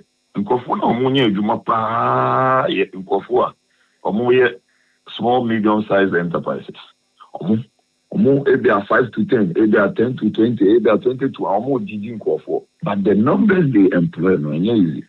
And since equal business forum, as I represented the minority leader, his view was that the higher and that is the view of the minority, is that more loans more support we should think about the fact that we shouldn't be giving them prohibitive cost of capital. Because it is prohibitive because that's kind of how the man in the pan. First of all, if the Ascan only pan is up 100,000, now I command 10,000.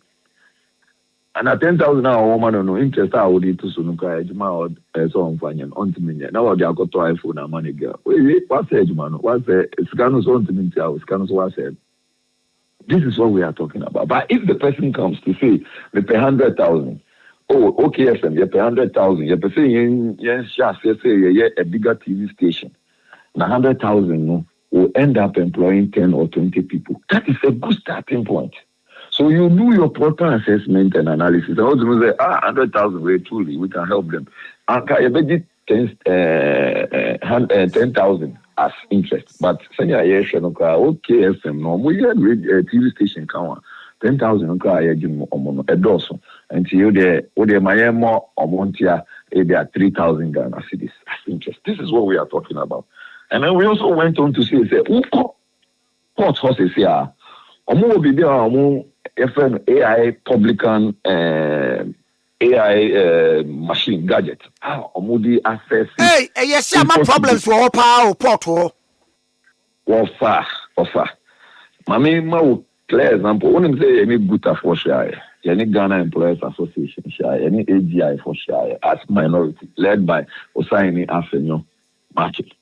When you see any share bonko, first point of call one company who say they are off the line or making them our company now have from some. Almost the France, to idea. Container in now be cost 90,000 euros. Omodu Ghana, Omoko Yinyamana, it's 447,000 euros. We what to be that? Abba! What to be? And just for you to know and get evidence, I'm saying that when I'm off the line, because I'm not too sure the company will want me to mention their name. I can give maybe you don't have the authority to. I'm Saudi about who. Mevan say China. make up places and for tato near my pabia makoda shuttle. Ana ma baton tom ha ba betwade. Ebia da shuttle hano met me about who TV a ebia 100 inches. We the main fan sa. One so am the BM be out the scam $100,000. Wo ba ko ba bi na no so enko na sa no na calculating say. That is the point we are making. Says AI platform I have friend publican. Even if you want to use, we are not saying me can say AI no. Digitalization is not the thing.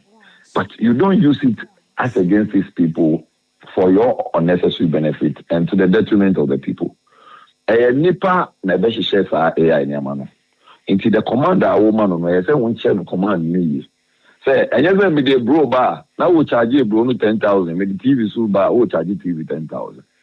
Me the way bar. And you look at the dollar and then the proper categorization and then the related cost. You end up. We see the person said the company said they bought in whatever they bought from France, 90,000 euros.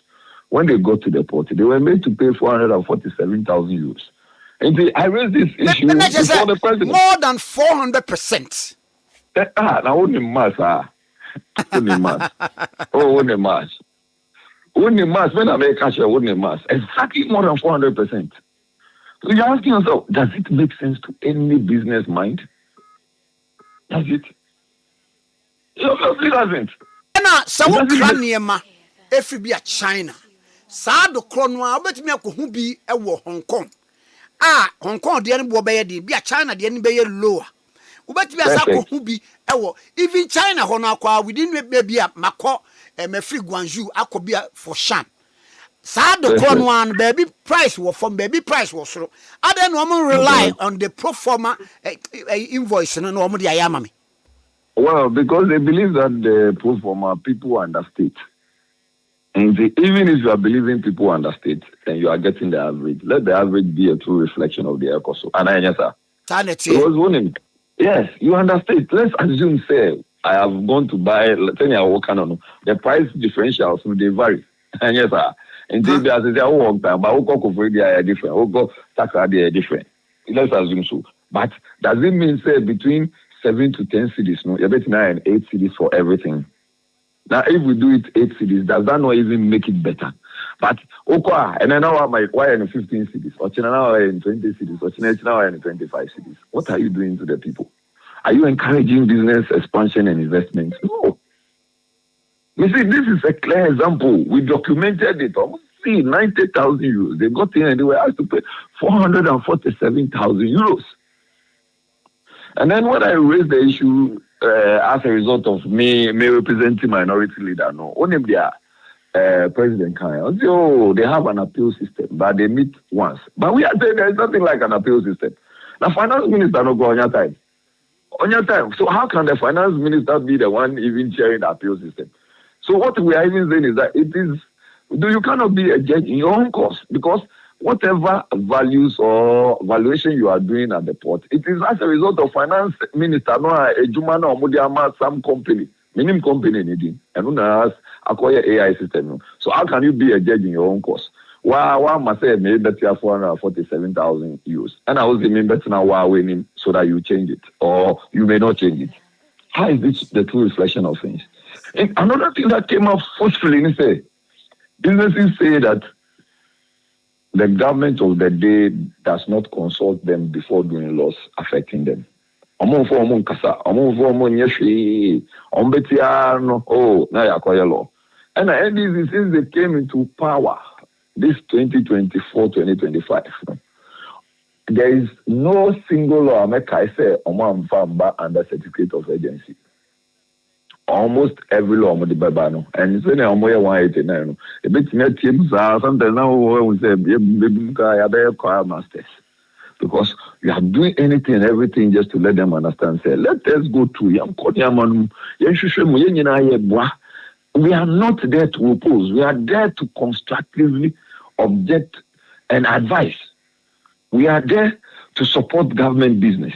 But we are also careful and slow in doing so because just because of your numbers of 189, you can't say, but you say, or China, austerity's sake, you won't regret for doing A or B or C.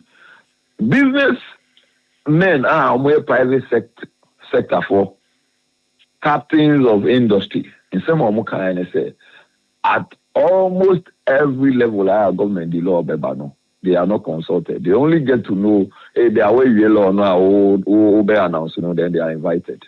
This was another thing we talked about. And we thought that it is not the way to go. If we do not move away from some, we are going to end up worrying ourselves. And that is the exact conversation we had. Okay. And yeah, Mama, now was let me say, Yankupon in Shram Famao. On show man, so. Honorable Jerry Ahmed, a deputy minority whip, MP for Wager, Bowie. And I know I think okay 1.7 suni. Na yemna de boka tana fe yemfa enkomo enso enhihye so gidi pipa. Ani wa mum yemna de boka tana so na fe yenko. Ebusia ma yen hyasie Ghanaian Times de Bokrata no na ye de hyasie de amamona kratafe to so nwotwe ehonum na mehwiri aba begina ECG empanifo na hyasie a wo kasa a kire Ghana fo nyina se wo ma hyasie ya wo mo ba be yensiesie kakra ne nyina dam eye transformer ho nsensem na wo bo amane a wo kire se senia na wo te wo montene so se sisi adum so abanom wasenya de kwan bia so dum so aba na mum enipa na ye won kran ne ya dɔso enti ama wo hye pressure aba beto transformers ahodro so enti ho behia so on behwe so on beye nsiesie acting director of communication de ma ECG Dr. Charles ni ayiku what the sansem we gina to dwabra na woni Ghanaian Times de Bokrata na edi nkomom wase wo fe di kan de won be hyase a eye April bosome no ne da toso nwotwe echie musa akosin dam etoso edu ewo afimo bia ya hodo a wo mo yensiesie ninim baby ti sa denta la teshin ngwa na sefo nyina bachona na afeso lashibi enti wo hodoma na ho se bia won kanea na dumdi a ECG mpanifo se mbom amaniesem wo mo hyase ya wo be yensiesie enti na abanesa na no pe Ghanaian Times de Bokrata munsem na delegate de Bokrata no enimu ho no de mampani John Dramani Mahama enfonyini atuwe na ansa na mampani wo betuno to akwa France manimu anakura no one France mampani Emmanuel Macron ena betina puniti ama amansan panifo nkoma wo mobode afa ewiase apomudeni enuano no wo mobetoto dwumedie no mampani kasa fa big push ho and wase amamboji se ya big push a wo de be ye Ghana akwan no emfaso ebe filmu aba no nana wuyi akwan papa no to ntan a contractors no awom ye Ghana contractors awom no me big push mu adwuma no skane beka wo mo nsa ya hwe nkrofo a wo mo benya so mfaso yi se contractor no wo yire a ni yire be diskane bi ni man benya bi edidi akosku am ya dia tontaje ama wo mo eba ne sa boutique ana broni wewu force no nipa no so benya ska na yire no so nya ska no anana wo de be ye no yie obekọ salon akwaniti ni bawure yi pedicure ba ku bia nam Detroit ni wan putintin as a whisper want me from Infinity nso wa hye sir Bible mu wan na de sa nails tintin by enye Jezebel no de by okay kana no ye makeups na sefo that's it and there no was so no was so pa sata na any time na me mbra na wan da bi na ye habo yire o wo hini ye habo yire Mama no ye dread no level power na me ga jira o no ko kura so those days no what so wanu na permanent ade obakwa na osofo asefo ni bi yeah bi pam osofo echitifo na nei na mampeni kasa no se se contractor nsa keska wuyi na yire a obenya so mfaso a aya na wo wefu a ye taka se garden bata ho enti da efuo no mu no baye no nso ye no onya bi free garden mu ohun enti bia no wo yere nso so wo branches side chicks skano side chicks fo no so benya bi na side chicks fo yi so emeska die ye fe eye de so we are ye can see wo so mambani kan side chick o nana patron ne se wanka dia na daily guide na ka se na no ai big push benefit side chicks nana ana brofo no me na man tia se yi mesi o so sa enkokọ a ewo wunchem o da bi nya nkokọ we ye nipa nkokọ nana aya no kro nana obi nim obi adam ontuo ebi ano wo side chicks bata wo ba no ho big pussy kai ba aya de obe wa bia ma no side chick obekọ restaurant wo mo mpecho ba anti restaurant no wo mso benya big pussy sika mu bi nana ya big pussy sika no eze enwo no bible say wo ero na bodu semu no esane yo ba o wa some fast watch waterfalls etre ema ho mframa fa enipa ho enso ni bi nso so krofo ba woro om na ase enti mampani nie o kan ya no kre wo a wo se mampani gbo no pejam sam yen hwe your finger in the air obi antimi so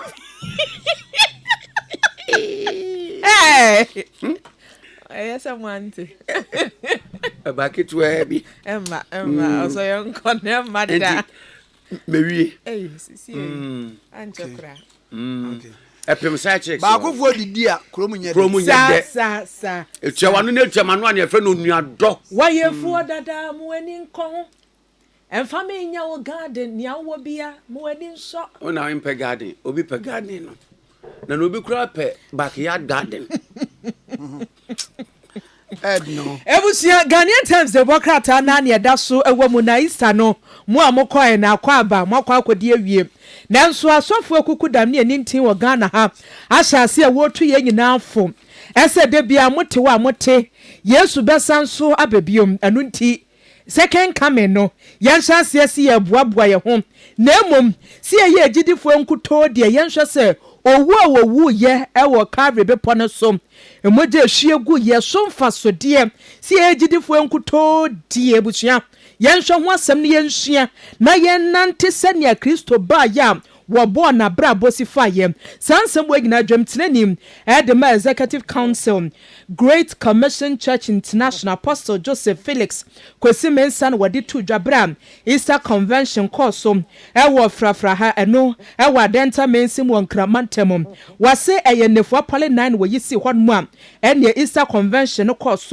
asempo ochechire to so niem Living to Win Church and Disciple nti yenyina yetiasisi ebedi nkunim asore no ene echitafo na we na watro so ye a wo kire se si ye Kristofo adie yenhwe bibi ne yenhua ba ko a wo ka ho asem ne se saa bone na nka wo mu no sebi bone ni bi wo ho no mu ano odem but wo se ye kam obroboi abrabo bone ni bi wo ho no mu ansekuo bone ni bi wo ho no mu a katasehye ene proye dwurumdie kankan bone ni bi ne se ne wo hunu ye no ne tirinwi ahwade agina so amehu ye na ese na tie wose Yesu ewu asore enti saa bone dada ne nsekuo edwamanbo ne nasifo nyina no yentwe ye ho firi mu na afem yenye abode foforo na yenya atenkama ye ho bibi wo wunua hunu se wunua na ye ne nti eye mea na afe saa tenka ne nti ebegina so ema wo mu abi a wetimi ediama no wo ka ne se ne wa kyerɛkyerɛ mu se ne atie bia dansa buo kora na second coming of Jesus Christ no wasi ebebo mu sasa so ena temu da hodom enti wabra bobi a wo bobia no hwe hunu se daache obebu ehun konta ena no Ghanaian Times the wakrata no ena e ka ne sei na so bodua mu na me nkote nkomo we emfamra na nanu so no me ne eye bra me ankasa me nua Ibrahim Mahama yetu kwan na yetu kwan ekọ takwa minds da mine ye bada mine okay na de mani ko hunu ye me de ho nkomo so ebebo ayo na de amane de nso so atatu ye de ebeba munya abotre wo hia na da bi na nanka me no kura mranza no aboya amane no sa ne enya hoode de tie wu sa ne ye no eye edom na wa akire no And Nana, we are facing you. I want to Nana Paka to a charge to account Yimpian Quabon. We are here to listen to you. What you are saying, and Tiana was so declined because you know, dim puni. We are watching you. Kwame Nkrumah Jessica sem ye ba ye. Nana da bien Yankeska. Also fa ube be wa dey no. Eni na dia na mo kan. E dia na mo ka. Odi ye ka.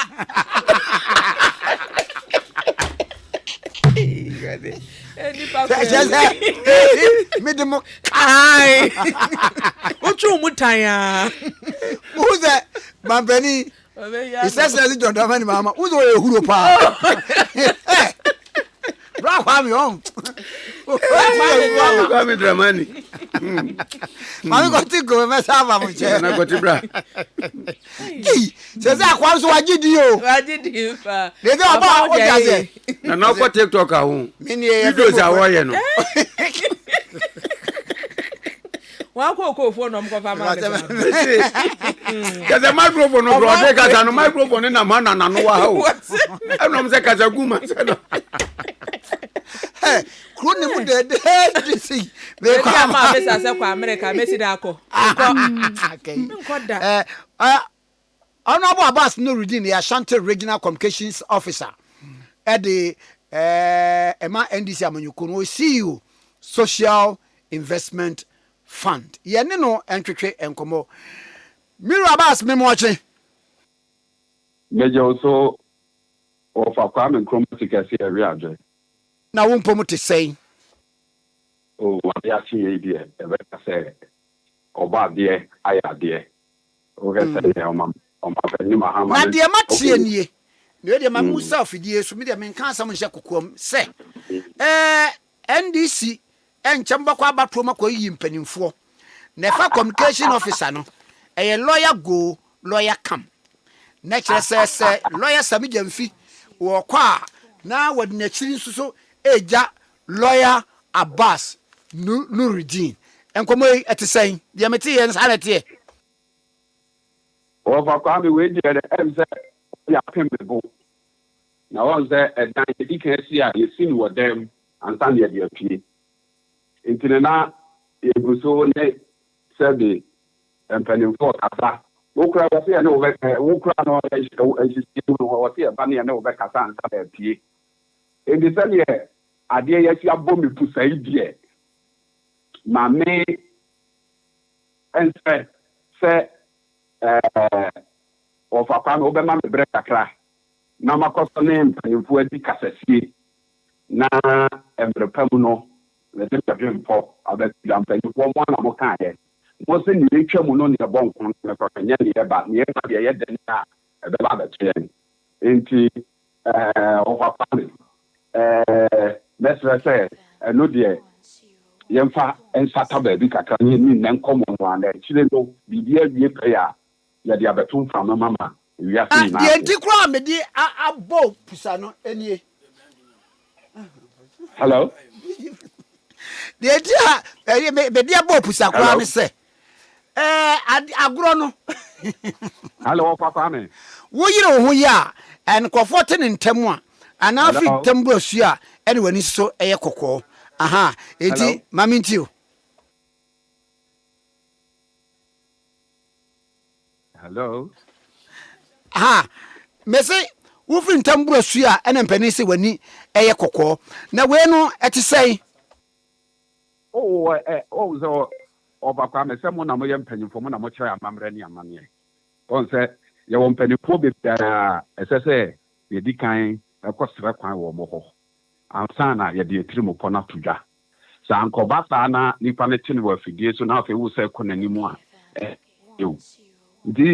even though adwempo no wo hode no ye be pese ye be ye background consultation na wo kura ya ba wanim because sabi wo wa ye kokromoti a yensa ho mopo ensentre adwuma no o to mo tiri mo be wa wo betimi akọ mo ho sabi ene wo mafa adwene ama mama wa kwankyere kwan a wo be fa so tutu anamo se ne be ya wo ntam na mo a ni se wo yi sentrofo num wo Ghana ha wo betimi yi Kwame Nkrumah Tikese afrim wo kura ne nyama wo ho ne wo mekasa Even though I didn't find out what no dear member said nobody the focus of the discussion this morning. Now, Yenshana and some words and Yentin free or nature the other two Jana. I FFS. Hello? Big push. Minim some ampani ko business forum no or kan ho asem. Sa big push no obi a ontie anase watekura na woni mu nchechire mu yi. Eye de ba de na aban yi de ba. Na mwo ababo anso ne sen. Yo of Kwame meda wase na masa tie fu. Tie yen ewo ye okay FM no pay. Ni wo kan ye no sa na tie. Wo hwe big push a eye boshe kese a Omampani John Dramani Mahama bra wo prese Ghana for nsanto amba manu bio no. Cheye se odisika ebe she eye mpuntunumam ya ya kwan ya ye bridges ya schools ye niema bebre ebe peja omano ejina fapim papaso na ama emunipa ediye sa bo shey o she no 2020 and also share no 2024 say oba enimani mu ya no odisika kese pa eye $10 billion ebe she mpuntunuma mu amu dodo no a eye akwan se ne ebe ya yebetimi aye akwan na so anipa bebre so se ya akwan nye enom ne ade no ano abrase na overkwan hwa ne ya ye ka se ya rehosem se wo hwe Ghana all the 16 regional capitals no yeni akwantempon papadia a connected sa all these capitals proper motorable inter-regional routes yeni bi inji Ewura Mahama ba ye no o ye se enso no won fie naipe na mpani so fira sia bro suo temanu ani ye kokko inji ne bosha wo share ye se obeya akwan no enye se no sha me ato abama ne keke na imum na ya ade a wasi ni trimu poso obeye inti obaye no walanche eye big push no a eno the largest road intervention since independence of Kwame Nkrumah the largest road intervention since independence for the first time a point 2,000 kilometers at a go 2,000 kilometers at a go.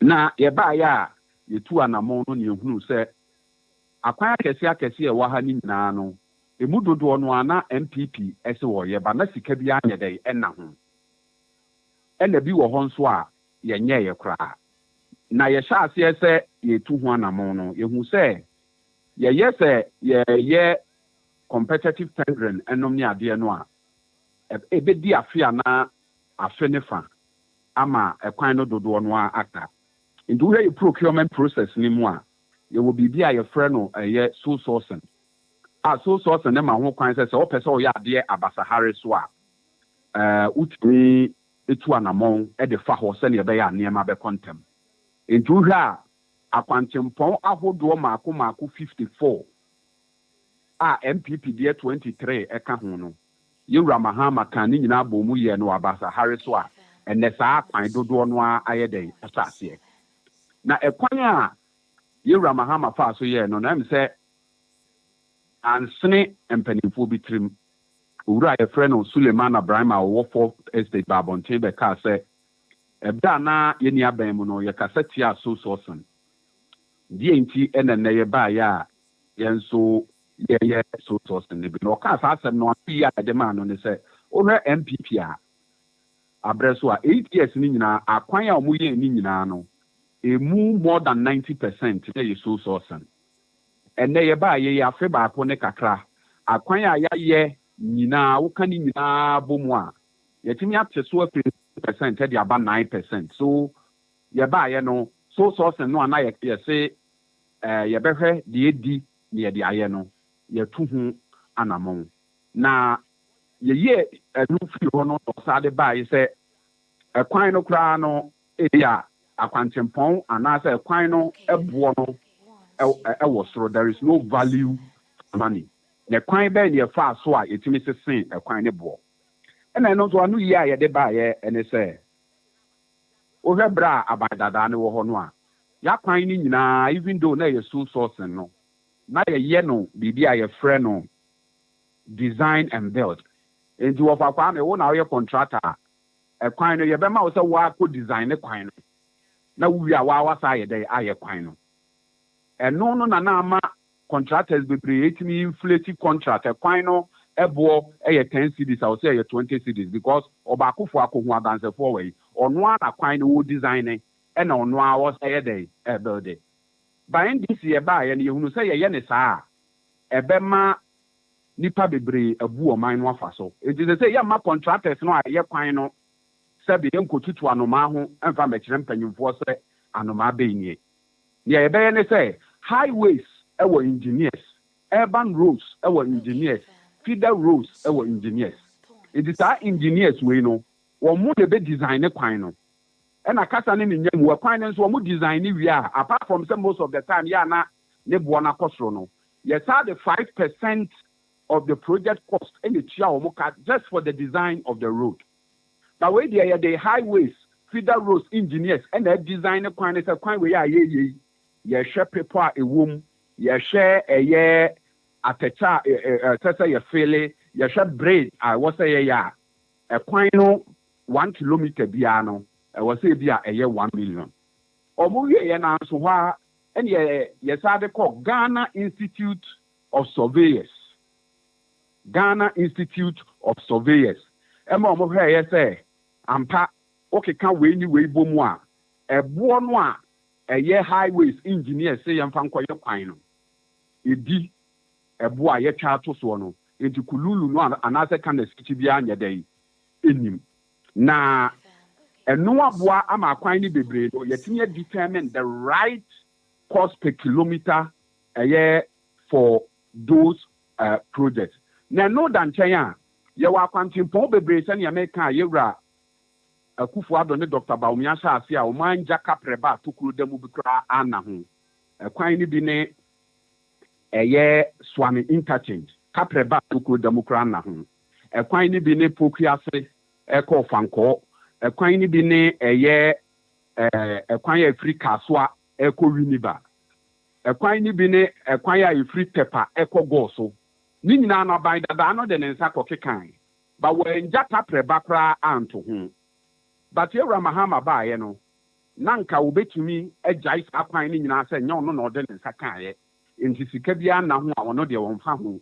obejai ama mfuturo abo manfo no na sabi de omewu no waye de wawu but Yewra Mahama isan so odwene Ghana ho na oye oba tampa ni nti no wa anwene saa oye ne say yo man sika e na ye bia ye sika ni ho kra no a da achi bi ye betua nti obefa ni nyina hye ne yam no asade abehye eye big push nim na watwa sika to ho am ye de aye dai aye ama nesa akwantimpo ni nyina ekoso a eye under big push no a ekwan no eko wano ebie Ghana ha no ye wo nkuro bebre a esan se ba bi omo wo asuo omo wo se bi asukache enti no empempi no ya na maka asuo ja ba bi te se Afram Plains ba bi te se Oti region eye ba bi niane ne no ba ye wo ho pa say you two and a mon pan ye a bit in your bank a man can aduane boa ye den na ye dey apform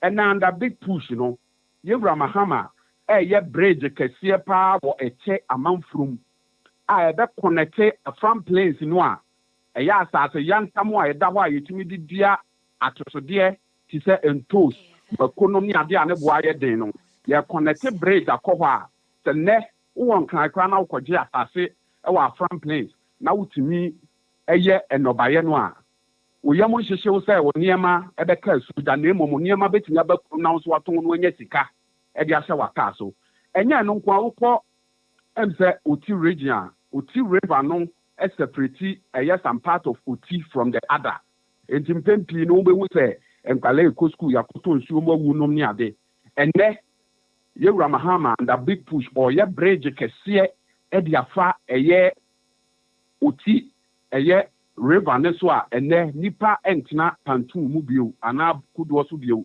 ye kwan ankasa to so a bayire ɛnom ne nnɔbaeɛ a yɛdua ne wɔ hɔ no nyinaa no wobɛtumi arechi ɛyɛ the regional capital na aboa ama nnuane aba kurom na aboa ma akuafoɔ nso ɛdɔ nnɔbaeɛ a wɔmatumi de aba kurom abɛtɔn ebio ɛyɛ eastern corridor road a yɛaka ho asɛm aka sɛ yɛtumi wie saa kwan no a ɛbɛkate travel time from the north to Accra by 6 to 7 hours no and also under the big push the other portion if you do pepper so eba abe connect aba Volta region abefa eyi say sugakope abankan no and also ye because ane bra Kwame say obi adon no ba ye wotumu no kofa age say o de befa eye Kentampo Pechiman ebefa Kumase ebefa Ejoso ebefa Kwawu ebefa Chim ansan wadrun kan basa kwan na kwantia bomu kwan bi dasire mu wa obetimi atoto mu afa ho afa oti so lafufu sumu ho a na wabepie nkran a donhwere a wode ba ne so be de yebete donhwere no a wode ba ne so ete no eye fango ana petrol a wo use so bete nti abema niam ne bo nso so ayede ate na edru nkran a niam ayefo na nipa timi anya aduane nom ne ade ayede ato edi nti ye ka big push ya kwantempon akɛseɛ a yewura Mahamadi sikeshem ni ayɛ ne prɛko na infrastructural deficit a ɔman no ya sɔfa ama yɛnkronkron bebree aka asuo da no yɛayɛ woba ba Kwame wasante mantem a ɛyɛ cars akɛseɛ a ɛnɛ ɛbɛfa nneɛma wɔ tema ɛde kɔ Burkina ne Mali a ɛkɔ a na ɛwɔ sɛ ɛkɔfa Joso ɛkɔfa Peg Junction ɛkɔfa Angunaga Junction ɛkɔfa kurofuro mu beduru ne bia sɛsɛ wɔ so amema kuro nom ne adeɛ no ɛnɛ under the big push no yewura Mahama atwa sika $200 million a yɛde ɛyɛ bomu kwan afiri ɛyɛ Buankra nti na saa cars akɛseɛ ne nyinaa ɛɛba na eduru Dabea ɛnsan kɔ kurom na kokunkum nipa edru Buankra befa baabi a yɛfrɛ hɔ ɛyɛ Atia afa Atia na akɔfa Dwaben ɛfa Dwaben a na akɔ Asenama so nkwanta kuro bi a wɔ hɔ a yɛfrɛ ne Kasam na akɔpie Kano Dumase na akɔpie ekuro bi wɔ hɔ a yɛfrɛ na Hodwo na edru ɛyɛ Akɔm Denasi kwan mu hɔ na kyerɛ sɛ atwa Asante kurobɔnten so nyinaa agya ɛna nam ɛyɛ Asante ekuro no akyi a ebema cars ɛsɛsɛ na ɛkɔ so traffic ɛwɔ hɔ a Naga Junction yɛsɛ car bɛmu no akɔ nipa no ne nyina ha ayɛ dɛ apɔfɔm under the big push ne nso ɔfa Kwame ɛsiane sɛ wofiri Asante mantam nti na mahyɛ da meyɛ laboratory projects a under the big push ɛkɔ Asante mantam ɛyɛ the express road a yɛwura Mahama yɛ akwantempɔn 6 mmiɛnsa ɛkɔ mmiɛnsa ɛba a ɛnɛ yɛbɛyɛ a ebema wofiri ɛyɛ nkran ɛkɔ Kumasi a 6 hours no a wodi no wɔ kwan mu no ɛbɛba 2.5 hours now the petrol 100 gallons na ɛkɔ a ɛna ɛbɛba ɛyɛ 60 gallons na deɛ ɛde wɔ mu ne sɛ wɔfa Kwame ɛkwan ne kopie bosomtwe na onim sɛ Asante yɛnso yɛadeɛ baako a yɛwɔ ɛsom yɛbo a ɛne ɛpo ɛyɛ akɔsɛ ɛyɛ asutadeɛ a ɛda bosomtwe a ɛhɔ yɛ tourist destination a because ɛkwan enye nti no na nipa ntimi nkɔ no ɛnɛ hɔ na saa kwan ne kopie ɛwɔ hɔ a ebe boost to the tourism potential of Ashanti region a ɛna na wɔtwe kɔ awie yɛ ebi si yɛkɔ aburi ebi si yɛkɔ soga kɔpɛ yɛkɔ adan no so wobɛtumi drive 2 hours akɔ bosomtwe a wɔn nso wobɛkɔ bosomtwe no akɔ di dwuma ɛwɔ hɔ sɛ nipa hu sɛ nipa ahyase ɛba bosomtwe a wɔfa Kwame wobɛkɔ akɔgye asase ɛwɔ po na no ɔtadeɛ na no na wɔn nso wasi ɛyɛ resort bi sɛnea ɛbɛyɛ a nipa ba wɔn bɛnya baabi ada nipa nso ba wɔn bɛdidi to obi kɔ bie creating restaurant bi wɔ hɔ a ɛno nso ɛbɛboa na kyerɛ sɛ sika na ɛba nipa bɔtɔm nti yɛka big push a bra Kwame ne tɔfa bɔ mu nyinaa yɛ akwantempɔn akɛseɛ a yewura Mahama baa yɛ sɛ ɔbaa ɔde sika bɛhyɛ mu ɔhyɛ bɔ sɛ ɔbaa ɔde sika bɛhyɛ mu na ɔbaa yɛ no waa sɛbi ɛmu n'ani angu so a ɛnɛ ɔde sika hyɛ mu a ye a kwan no na unam Ghana baby ya koye so man ya construction site ye de you feel say omanfo omutirimu ya omu kesene ne wo bibi ho mubusa le kwan so ano no because of mine e kabi mami nkabi so yamfa nipa ba kwa adwene na ye dey e kikere enti anka ba say wobi wobusa question mienu bi say ye woni ekwan bi wo wa MPP abandada ne ba ye a wo mugya ere to ho enti nka de na nka yanhwa so ne anwie eno ansa na nka bia big push ne de no enso aba ena bi ne mubusa say sa big push sika ye de be no ebe so yen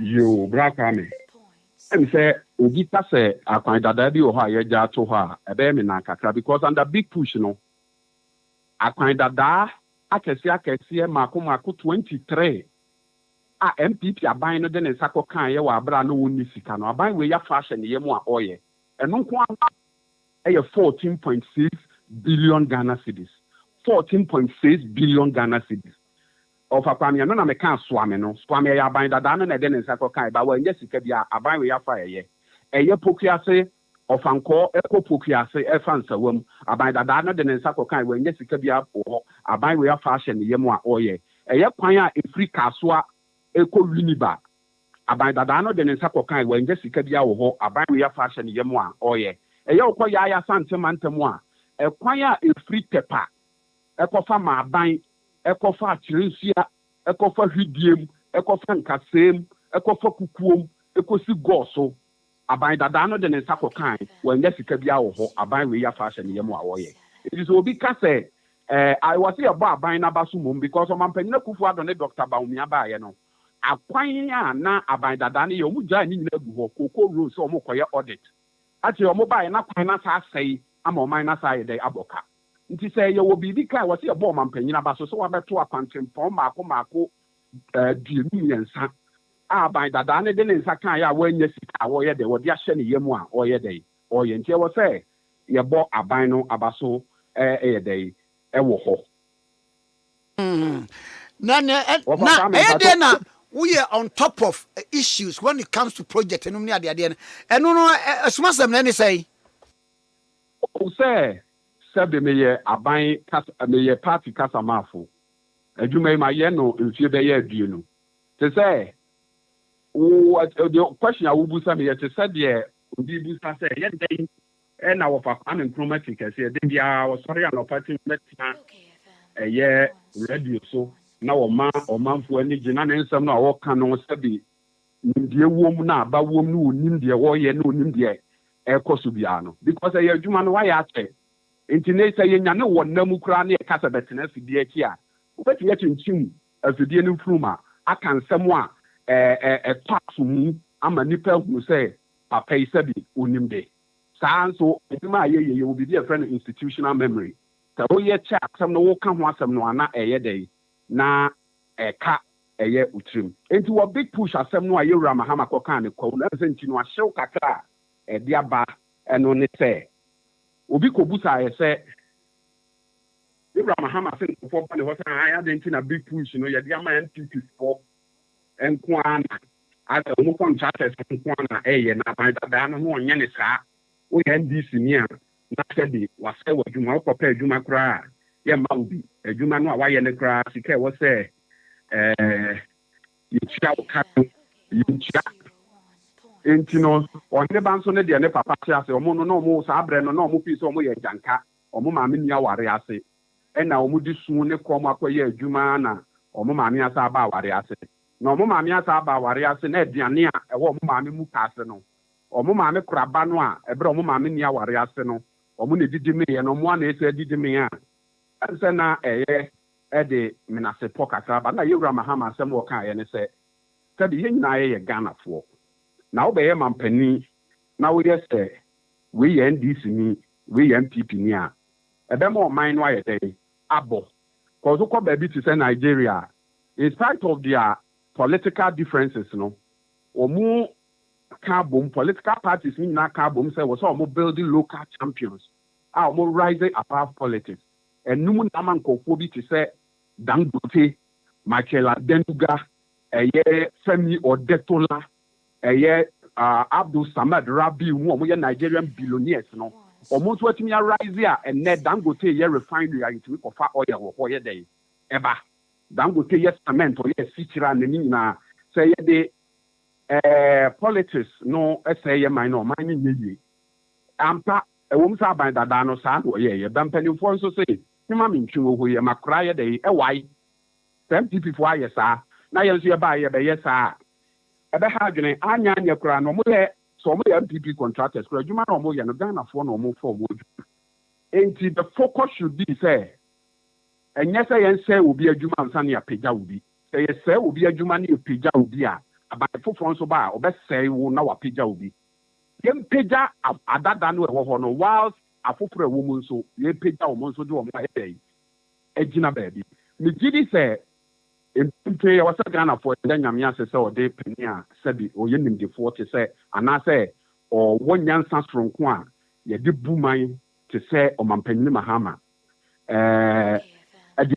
because not some more kind and your party for the day because me as antimantem one one you say MPP address zoom lie or crowd or fire they decide one PP card we ain't be now when your politics you say NDP won't who penny you do your day. Ekufie enti ama yanko fo nso ye dey eye mobo enti omo ba no mo fi say ye ba no mo fi say ayanso ye be dey ye no na maka no sebi obi funku a yankum na and you don't need to destroy somebody before you can lift somebody up. You can continue to develop the existing contractors or more system nim whilst also build a year new this one come makuma and to we yes we can this year the near so you build it but you hot na ho say obi adwuma ne page obi no you gra mahama say e bomman because who I say obi adwuma ne de waba no hu say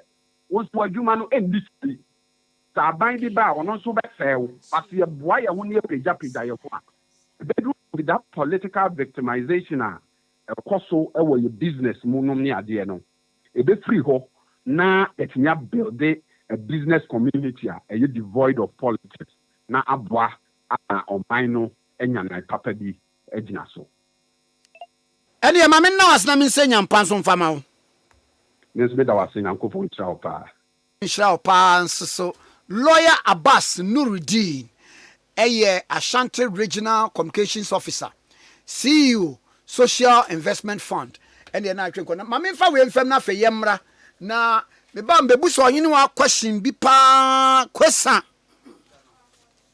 na wono kwasa nka wa hunu se de kwesa no ete pa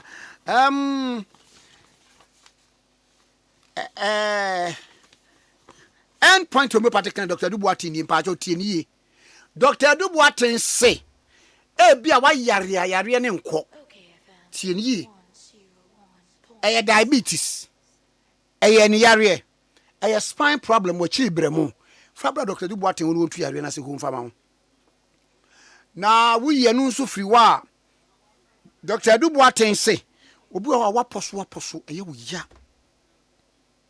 wo osa bra Dr. Dubois wo endpoint homeopathic clinic otu yare na se wo e de amount wo bi wo ho a ye ka sei ba no be ma o ma ware o mo pawo ya wo ne ma bra endpoint homeopathic clinic na enya wo ni bi wate pa jo tie hepatitis yesi ni tuo de nenso nya Dr. Dubois endpoint homeopathic clinic ho yare bia wo asin firi ho a osa afi uti so bepem na ase na wo ba Dr. Dubois wa de oyenie o de afidie so afidie che ba bia problem no na afidie na twaduro de amawo wono ma ne ko obi mfa ne yare ma end point homeopathic clinic nsan fa yare ne nsan na chi enkokwa wa hwe mu nyina awie no ni wa twa homeopathy nuru a any side effect de amawo wono ma na eko obi mfa ne yare ma end point homeopathic clinic nsan fa yare no nsan na chi enkokwa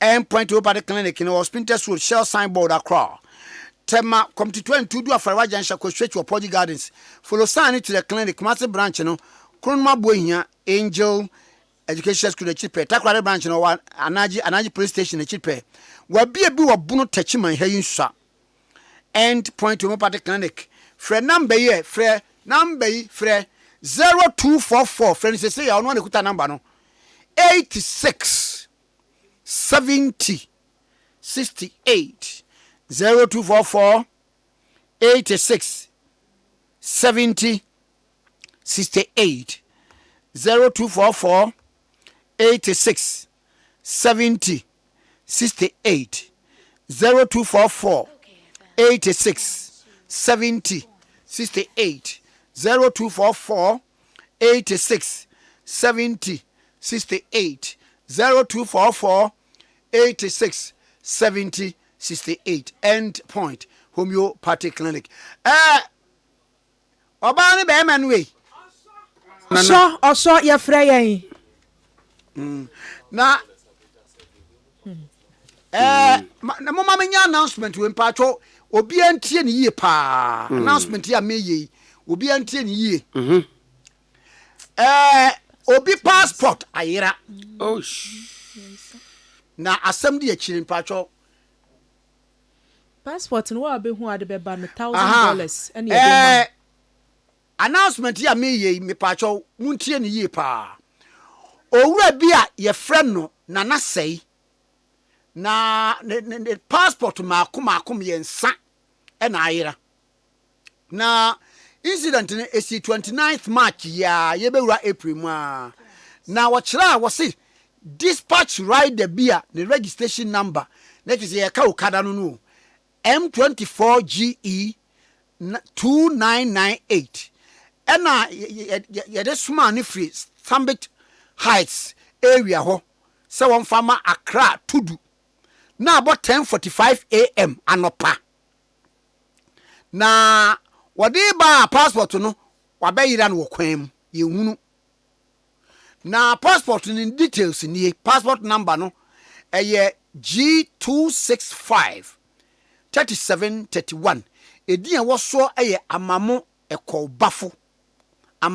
ekobafo another passport number G426 1873 eno so edin wo so Brenya Samuel Kwesi the third passport no enso ye G50 2131 es dia e wo so Yate Emmanuel na asɛm wo mu ne sɛ obiara wo information e wo sa passport miensa ayere yi ho no contact na sei e wo number me bui tienie 0244 13 94 79 0244 13 94 79 ebio 0244 13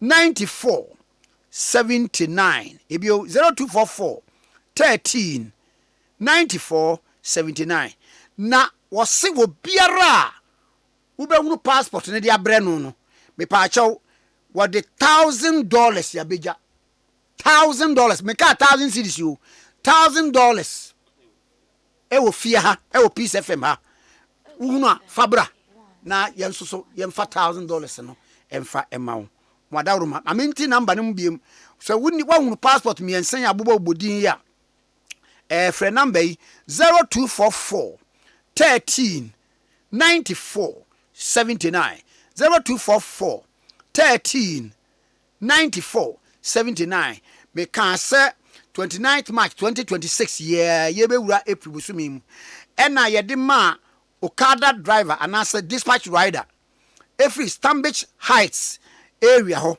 baby aya na Chinese visa ye geno no na wosi one family tudu na about 10:45 passport na fe ye hwa ye hu enti wo a wani atwa sa passport miensa no edin wo mu ni amamo ekɔ bafo Brenya Samuel Kwesi ena Yate Emmanuel na wa friend na say e wo number 0244 13 94 79 0244 13 94 79 what the $1,000 e burubin what the 1,000 abija say wa be hunu bia no ana wo de beba bia no befa e wadwuma mu ha na wososo wodi a ewo mu no yɛda mu nyinaa so ase wie nana mo miɛnka ngum nana yes ɔyene wa Nana. awadeɛ ɛɛdɛ Me kwa me $1,000 minim so obeka se nka minya na me nkotudu. Anything about money bia you can call me na nka ja me mfa nye adwuma no pe na nka me nkɔhwɛ. Nti bibi ni ananka eja. Menye bia akɔ yie no but question na baby Sam ne na metie.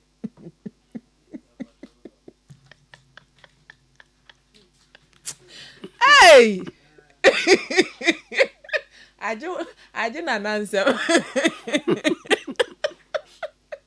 $1,000 is involved. me tibi frank am gina ase me oba e me gina dia se fi mango isa na unti bi ma me me tibi frank aba e me gina ase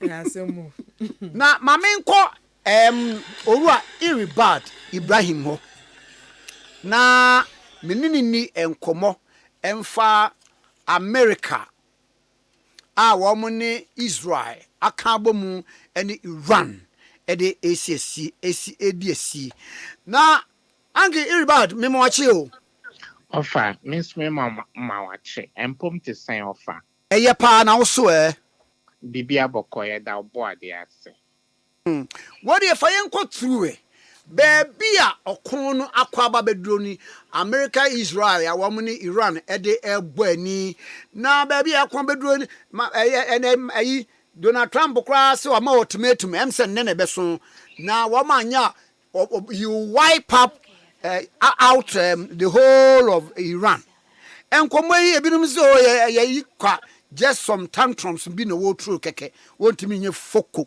enkomo ba bia ye fria ya ba beduro yi eto sai etiefotio say open Donald Trump ono ankasa setting the questions na wa market o market we nso a na terminal report no wa mane ho first.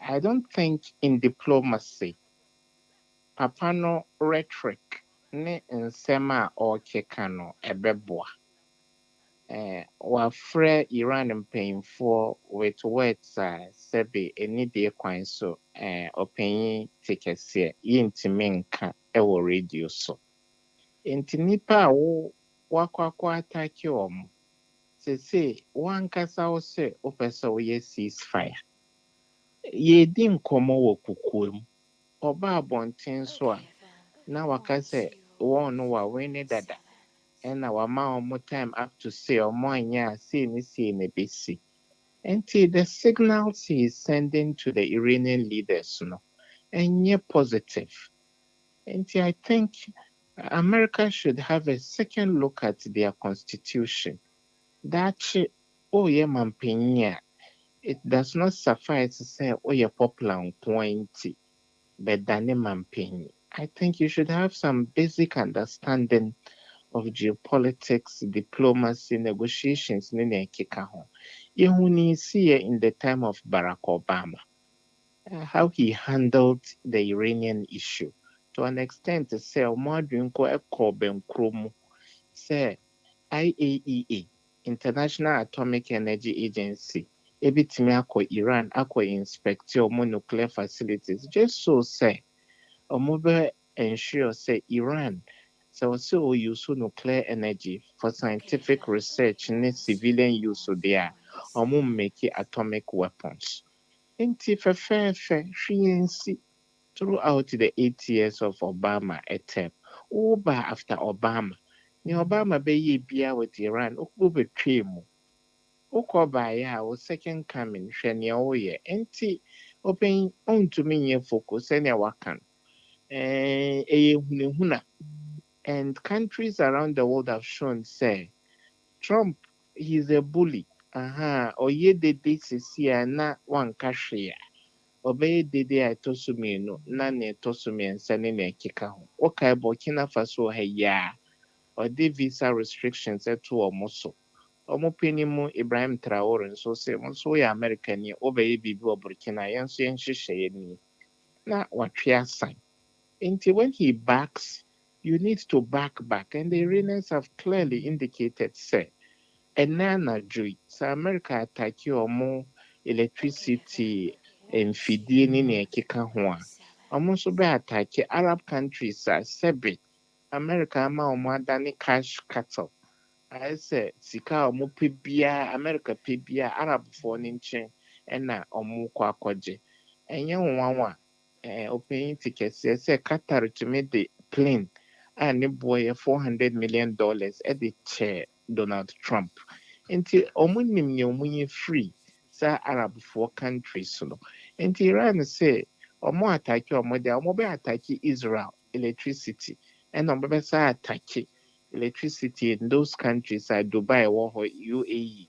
and Saudi Arabia, Kuwait, and another from Adam and Crawford Tiasia say America ni Israel and I know Omunya, but surrounding Crawford no more share boundaries no it is UAE, Kuwait, Oman, Bahrain, and no the idea no yeah now to missiles so call and no ASEAN saying Uncle, the shortest distance between Iran and USA across the sea 11,000 kilometers. And even though America claiming says some of the bombs are omoto against Iran, B-2 bombers fly all that distance from American military bases ebahono. Minji niseni na kre. These Arab countries no omo adane launch pads and on say Ɔpanyin Tikese baby a wofi wo so wo tamfo eba the next house na landlord a ɔbɛn wagye ne ntaataa wama no baby a ɔbɛtena baby a ne weapons ɛwɔ sɛ ɔde to ɔde ato or attack wɔn so aboa a yɛto aba wo fie no onim pefee sɛ next house na saa aboɔ no efiri ɛba wadawroma sɛ wo aboɔ mmienu anaa mmiɛnsa sɛ wode defende wo ho a woto a abɔnten na wobɛto no anaa wobɛto akɔsa fie hɔnom no wadawroma uncle. Iran is being attacked from Saudi Arabia. Iran is being attacked from Kuwait. Iran is being attacked from the UAE where Dubai any Abu Dhabi ɛwɔ ne nea ɛkeka ho. Enti Iran say ɔne ne neighbors ɔmo ne problem. Sabi ɔne ɔmo atena for so long. Adentina yɛmbisa sɛ 3 months ago, 2 months ago, 5 weeks ago America and you saa mama way attack Iran. Adentina saa time na Iran attack ɔmo. Enti Iran say it is being attacked from your soil. Enti the decision is yours. Hwɛ sɛ Dubai adane. Dubai a yɛte sɛ the hub of global tourism. 5-star hotels, ample beyond 5-star businesses like Siako beyond more headquarters for Dubai. Dubai is turning into a ghost town. It is a decision for the Arab Ahimfoni to make whether they will live in peace with their neighbor Iran. And as a Mobema America use more as a puppet and a stooge to be launching attacks. Clearly, Ɔpanyin Tikese, all the people of conscience in the world, in him say America is fighting an unjust war. In the past 25 years, America beko biya Europe edinichi. After 9/11, America can say Osama bin Laden so Afghanistan and attack America. See European countries edinichi equal war Afghanistan for 20 years. Omo pie free honche. Oko Iraq. Osa Trantro said Saddam Hussein were weapons of mass destruction. Even with that, European countries ekoi. Oko Libya against Gaddafi. European countries edinichi. Isn't it instructive, say, for the first time, major European countries are saying no to America. Empo France, say, akodi America de ko edeboa Israel. Plane idea befa kompo. France will not allow the cargo plane, to use French airspace. And I think it's a wake-up call, say, America is losing respect on the global stage. America is losing credibility, and America is losing its allies. So it means the earlier this war ended, the better it will be for the reputation of the United States. And to me, near Trump a year recently, I think it's out of desperation. Say in Mgwasia yaba. Nti the threats ahodoɔ ma nyɛ wei a mɛyɛ si nipa a ɔne no negotiate wofrɛ ɔmo mpanyimfoɔ with derogatory words ɛnura mpo ɔsɛ wasa wei ne wɔ no nti sɛbi te kɛseɛ match a wawei ne dada referee ɔne no akɔ akɔdi nkɔmmɔ bɛn opposing side no ɔne ɔmo ɛkɔ akɔyɛ meeting aka deɛn ho sɛ wawei ne dada nti it means you are not winning and you have not won. America never negotiates when it is winning. It only negotiates abra say near open nensa enyankai. And clearly the Iranians don't want to be fooled a third time. Last year, only omo negotiate oko kunkum omo paying for. Omo retaliate 12 days. One kasa ba abonte can say in giant tokwano. Omo si yo ya tiase. Oh, a few months down the line, what's aqua attack or Marco Kumo paying cassia? And as it says, so say Omombranego to negotiate what? And the condition Iran is giving, let's say, opinion tickets here. So on pay ceasefire, say, ye so 1 month. After 1 month, ye bekun tokabium.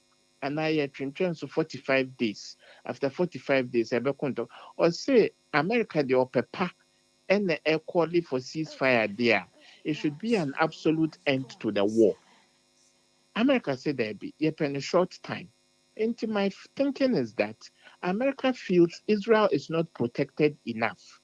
Arab allies ain't protected enough. Into upper time kakra to restock and resupply them just to go and continue the war. And there's no sincerity in the ceasefire Trump calling for. So I expect an escalation. And unfortunately, everybody will pay the price of paying tickets here. Na ya wobɛte yɛse wei akɔbɔm bi wei saa helicopter flight na wɔ ayi na wɔn yɛ ayi no nipa na Iran force wɔn capture no America force yɛn capture no ɛno no saa kwa ne tebea te sɛn Paying tickets here Friday na ya ne say America will plane B eja akan ana etu aboba akan ana topa ya akan. Until of course, share warplanes or more technology be before say plane no ebe she and ebe crash no over press baby or press and so eject you until you will freeze that plane no until pilots no or training until baby I do over kwapoto no over share send a if it is a hostile territory over pe baby ate. But Iran for say story America Emma ebiase say near course Easter weekend na a rescue mission. Iran say baby a plane no e crash here ni baby a omo koye no a boy bra and to so the Iranians are thinking say America made an attempt to confiscate or more enriched uranium and it was a failed attempt.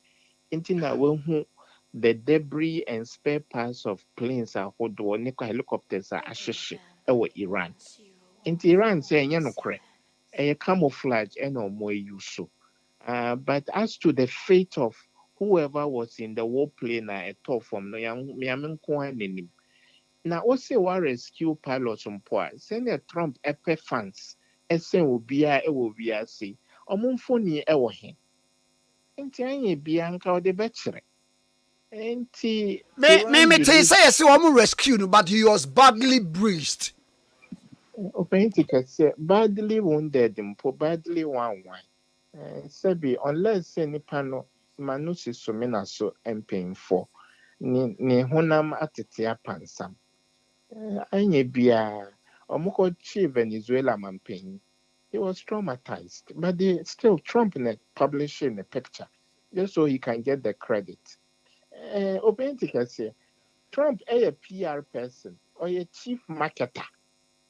or manage America to say business venture or turn amachete send a bear obinyam faso. He thinks he's a transactional president. And then a disika beba now de America ekwakoye. And first he come ma onye.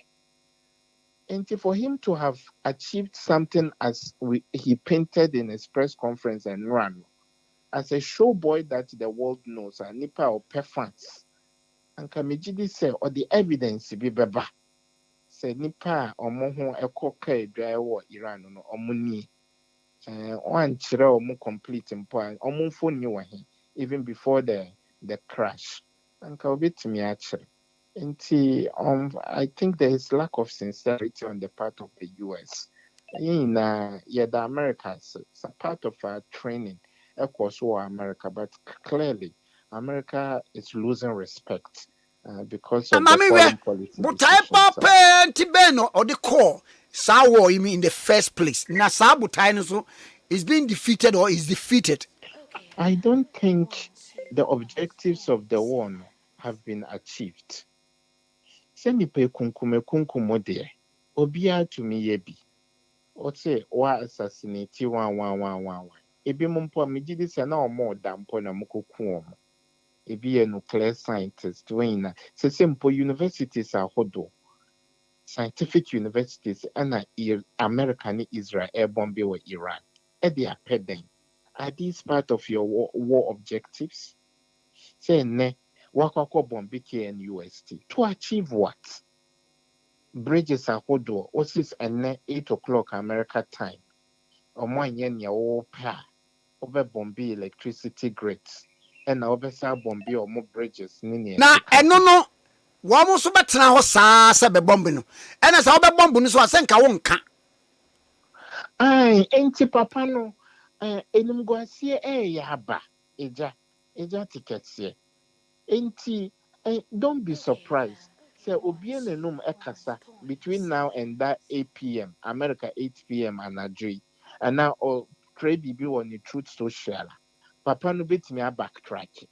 Obetimi aka say okay Iran forces say omuhia 3 days and now 2 days and now omuhia hours say. Ono an certain questions match. Also why we need one. And throughout the history of warfare, say Roman for nebe win a war, say Persia for nebe win a war, say Greek for nebe win a war under Alexander the Great, say Napoleon Bonaparte nebe kokon, say Asantimpo I before ni dagombo for ne kokon. Udi nkunima, you set the terms. Entina offer omo emme mani nkwada as akwa. Say why we near? You can take a trip to even Israel. So I want to mean Iran. You can go to Tel Aviv and declare victory there. Miss out to be a Bekoswo or any answer. Clearly, Open Tikese, America is powerful, but Hollywood movies have been used, the media has been used to overhype the power of the United States. And as our queen, it is only 5 months. We have entered the 5th week. Of course, we are 3 months, 6 months, 1 year. The vulnerabilities of the United States will become very clear to the world. Into the earlier, the better. Yeson Open Tikese, Obi Wahwa, Muyan Kwada, Mudi Agro, Ubia. One day, na Mumobako, and then Aku. Or to me, defeatuna, Ubia and respect you. Into America, Iran, why are you even discussing, say, Yamamo deadline for ceasefire? Mimi wo mi fie. Man kwanko kan tokabia wona wo hyase se o bombe me defend me ho anka odi opepa na eye dia jai se o attack me na yen hwe se me nso me jai na me njaya wa na odi ntokwa akwa me onso bisa me se me ma o time se o kwa akwaje wa home later nso na wa baba attack me Open Tikese we anka nye diplomacy mpona me na o e krase me chire we e chire na Open said clearly America is not acting in good faith, and Iran is not to blame. Until Iran controls the ruling group in Yemen, Yefra Houthis. Until apart from Fangua Ekosri, it's anadri America bombe or more electricity grids, ni bridges, ni kikahua. They can instruct their proxy group in Yemen, say, Red Sea Honomon so yen blocking. And the international community is going to pay more for fuel. Enti yenka bin shame yenka hweyete baby but decision at Trump ni Netanyahu are taking in so ewo yeso. Enti the voices of conscience around the world should speak up so that the US and Israel will stop their unprovoked aggression on a sovereign state a friend Iran. Senebaya asumdwe beba. And yeah, Mamma now was saying, open, I mean, say, Allah and Shram so mau. Minsume that's Nisa Queen open. Mesome that's pa Ora Eribad Ibrahim, a security analyst, and then I think okay 1.7 in Pacho. Eco Bank say, so Sika control wa. A brass say one casa also control Sika. And no Eco Bank a mobile app no, Ebema the power to command your money. Now what their transactive business across 33 African countries. Any we are say be command you Sika for your electricity bill, water bill, school fees, your payment, bank, and the Eka Hunina. Na so money commander no any download the EcoBank mobile app. Ewo App Store and say Play Store. Na command you Sikane. Command and so just who pay attention to details. EcoBank mebusa will say file pin ebra and our one-time pin fabra and our bank card details and our Ghana card details there be.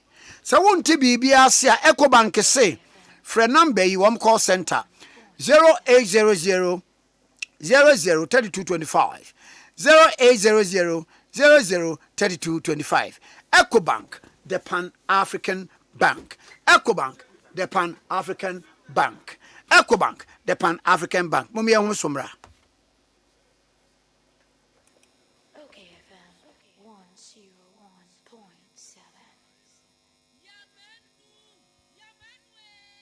Ejaba boni di adwa ma wubi eti ya menu afa hin na mahwie fufuo ti ase dada menya wofo yi papa so ba fie ni anwie fufuo ya asam aba na so oben wadi fufuo edi mpreni ne mpresa da kro beye de ni ahwie fufuo a akode wonwane adwa mo adwuma se me ne fie adwuma de mini fufuo kakra ba o medie no ene wato metwa mada pasa aso wo kan na matire nyira wati ate na make am meboa e bom de odi komum na sese ade obra to otwa fufuo ai wo wodwo pam na wo ma siu na wotimu aba na wo sadade na wo temfra kwada ne nyina tuatwa make say ya need food sadaroma wo bia mani ye pa ya wa ya mbode fufuo ne mankan fufuo a wa ne powder wo de gu da kam kama ya ya fra no need fufuo enya no bi na masori ba ntilizi kama me di ye yo sese bia ma me hwe oh bia need fufuo eya kama say bode fufuo ne mankan fufuo papa bi na wo ka say twan eposim na ede na me so kan so ancho simanu pe no wa wie wo hie wo kwa papa bi aguso but chese de ama mani kura just need fufuo ho ama ko to bi kura ba ne say se de Ghana for sipom fufuo no anu an wo ye nu enti se wo hwa fufuo won pam wo dom ne we nu a wo ho susuna bia wom wo nso de body ne mankan fufuo papa bi ejanie eni afi na fufuo na afi na wo bedi pa ne se de wo bedi ne se ne wo fa mojaduro ana pawia ne anadwo a wo koda need fufuo e wo wo fi a eni gyenko a FDA aji ejwedie nkratoi atum. This one be goodie and more. Got plans, got dreams, let your money work and take you places. Pan-African Savings and Loans are here again to give you an exciting promo. From March, deposit and save in multiples of 300 Ghana cedis for 3 months and stand a chance to win big in the goodie and more promo. Example, 300 cedis beyond when you're talking back, 600 tokens beyond 3,000 and yet 10 full chances. The more we deposit, now when you're tokens be brave. Deposit today and tomorrow you feed dead Singapore. Yes, the grand prize is an all expense paid trip to Singapore sponsored by Just Travels, your trusted travel partner. Nenya nunko, bosomi biano, achede bebre, it's a 75-inch TV, microwaves, fridges, any achede bebre, ewa homao, na a high sense in this home appliances with Emma. The more you deposit, the more chances you get to win. Open a current account to stand the chance of winning. So don't wait, save more, win more, enjoy more. Goodie and more. Deposit today, enjoy tomorrow. You can call us on 030-221-3977. Choose Pan-African, choose greater strength. Kuma eda yesiwa nyina ne se obeye military commander. Attention! Eyes right. Stand at ease. Ogusuri eda yesiwa adwumanti. Ni sika na okomande wa EcoBank mobile app so. Operation Supply Aketria. Dispatch Sika 1,000 units via Accra, Benin in 10-10-10. Etoda ɔpɛ extra control na wetumi atɔ ɛnɛma ohia pɛ. Mobile app command center. Activate virtual card protocols. Nitria sneakers, ni t-shirt, leather coats, no dear. Abort mission. Sure say, General Adakran, na ne standing orders with any bills so. Wa EcoBank mobile apps no ubetumi akomande musika de didwe wa Ghana ni abibrem aman eduesa mensa so. Download the EcoBank mobile app or Play and Apple Store any era. By the left, about turn. EcoBank, the Pan-African Bank. EcoBank, enfreo ana ensene SMS, emisa wo PIN, OTP, bank card, ana Ghana card ho asamo da. Kwame, me ya umwa. Me ba penyin no kane no woni made pa. Na so nan se boa no obon. Me dwene ho amenti ase. So we dey simple gra. Fanuko White Stone Dental and Eye Care. Na yen checking any mano. Oh, jai samani abrewate. Me ba bona me ka asma chwas me fanuko Eye Care clinic. Na wonnim se enkwada bi wonu mo a. Wo de sua enko yie nyina no efi wani. Akwada bi wo a abra teacher ni kira de no. Won hu ade ni yi. So wote ani ma na so wote akire. E ba ne sa. Fanabra White Stone Dental and Eye Care. Ni nya nhwemu mfa na ni no. Oha bia entam se bewe ni asia no ama no. Ayampa o. Na sekro ni yade no eba monkaye wadwe yo se bibia ye fine wo be ko na bibia ka echi na wani sei na se kro masate se wono momoja broso na esiche yade no aye na momoni yade pa sapepepe onipa bia kra no afimu wanko check up awani ho kra no enyem prenu White Stone Dental and Eye Clinic say fa wono wabusu nyina ebra na yenye hwehwemu emfa moni ene mo se ho oho bia no ye behwe na asia no e de amamo ye wo abafun fidie ultra modern diagnostic machines ahodo a ye de ye san hwemu no ye dwuma efon so de wani wote enti ba ye beje o fel so White Stone Dental and Eye Care e wo East Legon ye be MTN office kese no free wo 024 225 1983 and 024 045 2992 White Stone Dental and Eye Care. Wenni eno kania. Efiura, me mwachi o Efiura. Yes on. Machi o Efiura. Efiura me chia wonye so. Hey, Ewura, enfase ma msu. Wati? E ba force se chia me. Mo yem no. Won so pepe. Hey, oh, wafi, we die me pese oni Efiura bekon. Efiura we die ye kwa sori abo. Ewura de. Mo kwa sori. Ye pompa ye. Ewura de ka soro ho a. Wati? E be se wo ba hwa wa kraba kumpo wunya. Onipa da sane timi koto this way chocolate drink no ne yire ne mma edi nsuo hia twabia nom anopa no wi a wasade bia hye fridge mu wo mako school pon a wasan ba be yia nom enu mpore se ne nka ne twaso mu pa ende ye rekore ne fie wura beti ha anopa dio awia dio enumre dia mo no makodeo mo mame na mu wi a ma soro akotra so ndem se ye kosum ya Bese na dia ya late nso me yanki kabinje Efiura ya wi ya kwasere body fate ke Efiura wuti fia se light bi no water bi ba wuntua bi wo bo asa sika na ne fa koto this way chocolate drink na ba nom ka hwe me catch you pray fa say this way chocolate drink no metumi ato bi pa na so na me so mo ahwe wate e de me hia ne nsuohie na nsuohie so me ntoi se me bufu a metumi ato bag mu a wate Efiura we nkwa de ma abunfu e koto nwenre Efiura fi de ya bre ma abunfu bi munyam sumponie munyam sumponie na mo ba ya trimodefo FGA agi ejwedie nkratoi atum Okay FM 101.7. Okay, 101.7 studio ebusian for your transfer Ade Akye Abia adwumadi mu na enkomo wo ho pa enkomo e wo ho na memfa we fam na memfa nkai mu bio se owura bi aba report na sei se passport miensa na ayira 29th March 2026 ya na ayira adan ya de ma dispatch rider ewo airport Stanbic Height edan ni mu se won famre tudu Accra na about 10:45 am passport ye hwa ye hunu edian wo passport number ni G265 3731 passport number ni edian wo so eye amamo ekobafo second passport no ye G426 1873 G426 1873 edian wo so ye brenya Samuel Kwesi and the third passport no G502031 sorry G502131 edian wo so ye Yate Emmanuel obi abehunu passport bia no frɛ na sei e wo number me boboyi number no ye 0244 13 94 79 0244 13 94 79 0244 13 94 79. Me pacho obi a obehunu bia no de $1,000 eja eye Peace FM ha wo de ba ya na de $1,000 amount say eno eye achede a wadawroma ye de eche wo $1,000 obi a obehunu beba sa passport me ense be bia no $1,000 e wo ho a etwen wo we mum ye fa bi fam na fe ye nko also kwa media ni CNT delegate demokrata no ena edaso damanimu na delegate demokrata no ba kratafa etoso enumu a aban eya Ghana aban agbamane se wobi free ebibrem oman bi so na so oba Ghana ha se yi a agite enchecheye wo mprempre ni se wonya visa ansa na otumi afiri ni mamu aba Ghana ha se nipa ni free Fernando Popanya se nipa ni free Moti Burkina Faso so free Swaziland baby o yini wapeso wari krom wo mai nan Eswatini ana Eswatini en mo Eswatini yeah omo wo ayi afasha cry in August obekobi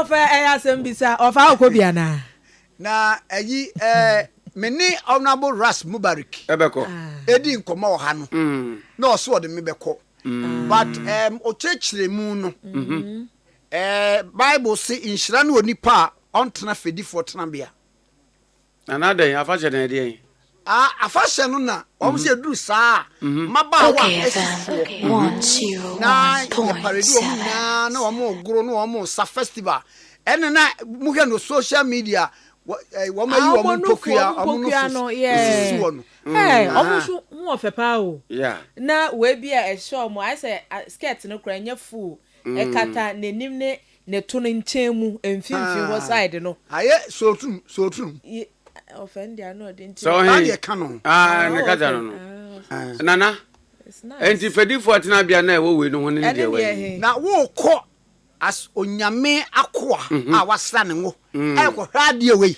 ewurade bo if no wa shatade no wan hwe ewurade fie ni paso me well kwatere ewurade fie ni paso me na adam anwe onu nkwa na wo wo we ma me ni adam me de Kwame ofam patron wan esra onwe oze wan esra onwo ewurade akoa wasra ne ngo wo be so kete man na wan esra onwo da ben nyame to nsafre o wa frem da na ni ho nana network ben okay yeah ka we nku ade anya fedi for tena bia bia me ko we de yefo nana na so wo nkwa wo beba na ugidi aye mra na akon asem sa nana smo bi ma rasin fa me nko exactly nana meko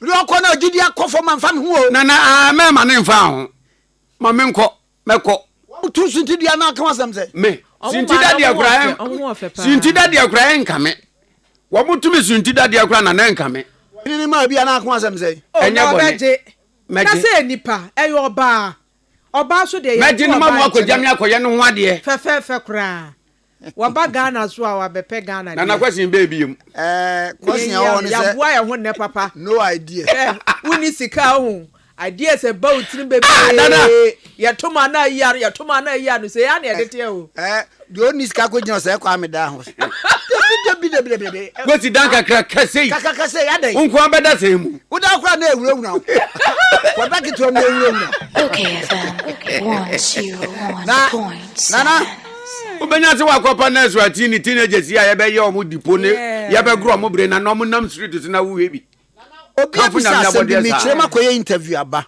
wo bisa me se dancing cry no adent ne ye friend no dancing cry dancing cry aha o se dey dancing cry dey bi kane no na yagro a te se adoa ne keti no na omo twe omo ti no ma yen se ti abrofo na dwen ye wo mo se wo ya sa de no a ye de sa into wo kan se this is a dancing crown dancing crown this is a dancing crown and I dancing crown aha ena yes dance elubo yes ye ntebuafo no okay yes broni no se ne kasa mu no ade na eyi na ye twa no so say a dancing crown It is a dancing crown. Aha. And I yes, you Sammy, I dancing crown. Now dancing crown. Bema or yes, Neniatian. Okay. President Niatia, or more basic as well, or Banco Dumra. One am Drum or Tom Kruman or Tom or the other. That's why you're dancing granny Bema, Nenitiatiano. So dancing crying. A Abrafun who said, yes, I do no meaning a Chanyon Crawford near the idea. Oh, okay. This is a dancing crown. Dancing crown. And yes, yeah, we're not to any deal. If you never a dancing crying. Dancing crying. Aye, and no. Now, I want to say I was a cultural officer in charge of artistics and research. Tiniama bebre wa ye ho adwuma meche ho so pa cultural center Ghana National Cultural Center meche ho. Na ese ya ma fish said dro no. Uba dro no, uba wie said tilapia wo di bedi bangu. Okay, FM 101.7. Na menko nana lawyer Nana J Bafo wo MP for Menchia South. Na ye ne no entwetwe enkomo. Council memo akwabo. Hello? Memo akwabo. Kwame. Bese Mejusu memo akwabo. Mejusu ebru Kwame let say. Council. Kwame pacho mi tun kan let say. Hello? Memo akwabo. Kwame tun kan. But what me? Beton kapa. Okay. Yes, I'm one so. Me that's Kwame. That's pa. Na no a just Soroku festival. What is share so first time I who be wo Kumase and an important na a hot saying. Kwame enra de was say we do any beshe. Enra na enough from cry. Nyame ye adom o TV na nipa nso bae ema ne ye fe say enra sue hu ba kwa ye nya ne say ye yim no eni kwan fi ye ni nyina abom dakro we say activities ye teaching ye de kama but the first time ye be nya ne sa pepe we say the nipa si bae no na activities no afedi ni nyina nya attention and sense and kani nyina nya inti ye kwa nim no ye be improve on it but enra de that's when he quick flick the share friend say J-Bad the YP and the Dusty just say enough from your NPC you know but the stool you my yeah and the Dusty kwasiamo ono kra de ote Aston court ho kwadu yi ado machira Aston court ho no tie now but woni musu baby anam metie make it downtown hono Katanga house hono metie no ofani dead body ai enti enra de nyabe ye yadompa na kwa mi wuni ma de bi Debbie the person no ye exercise this is here where the so the person who Google carnival definition who the travel for carnival ai mpacho a minute a minute okay carnival okay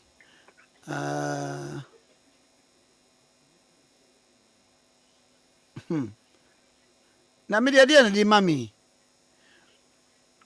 Jose.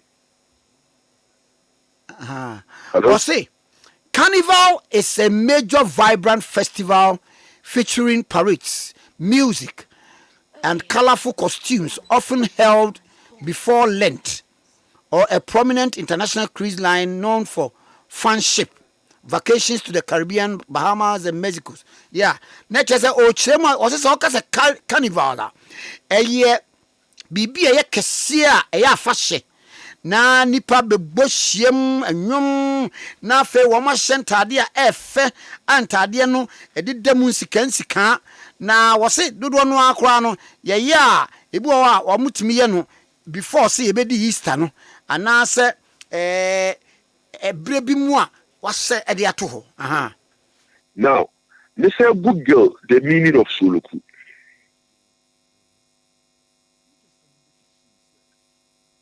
I Google. Okay, Soloku Festival. Or say.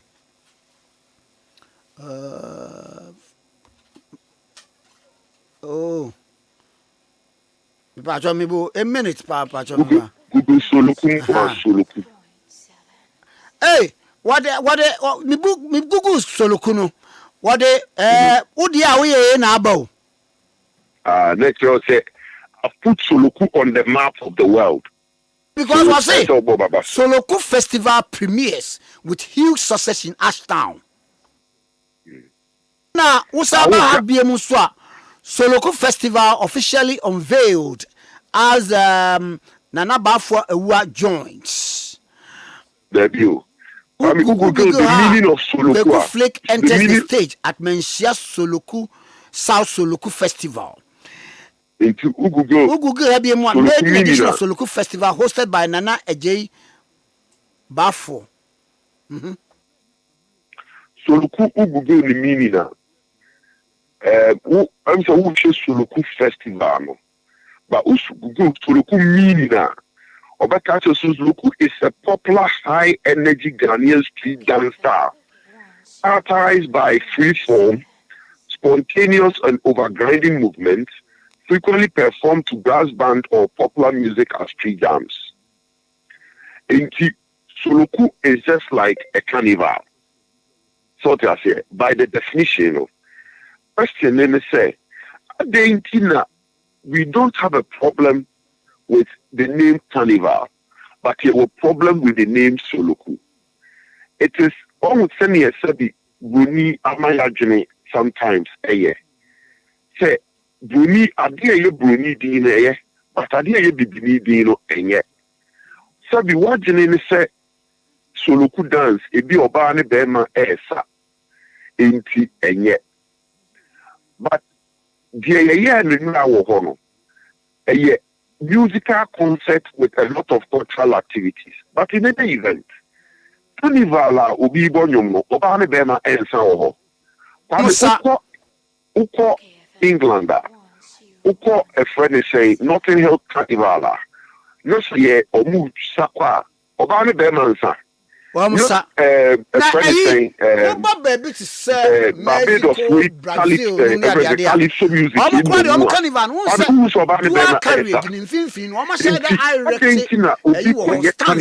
don't have a problem. Na mani memeni ni ye chirika sueni ye na nya samketo akora maba wa mrantie mpanin kwada obi adumbi ai. Hello? Me pa job me say. Hello?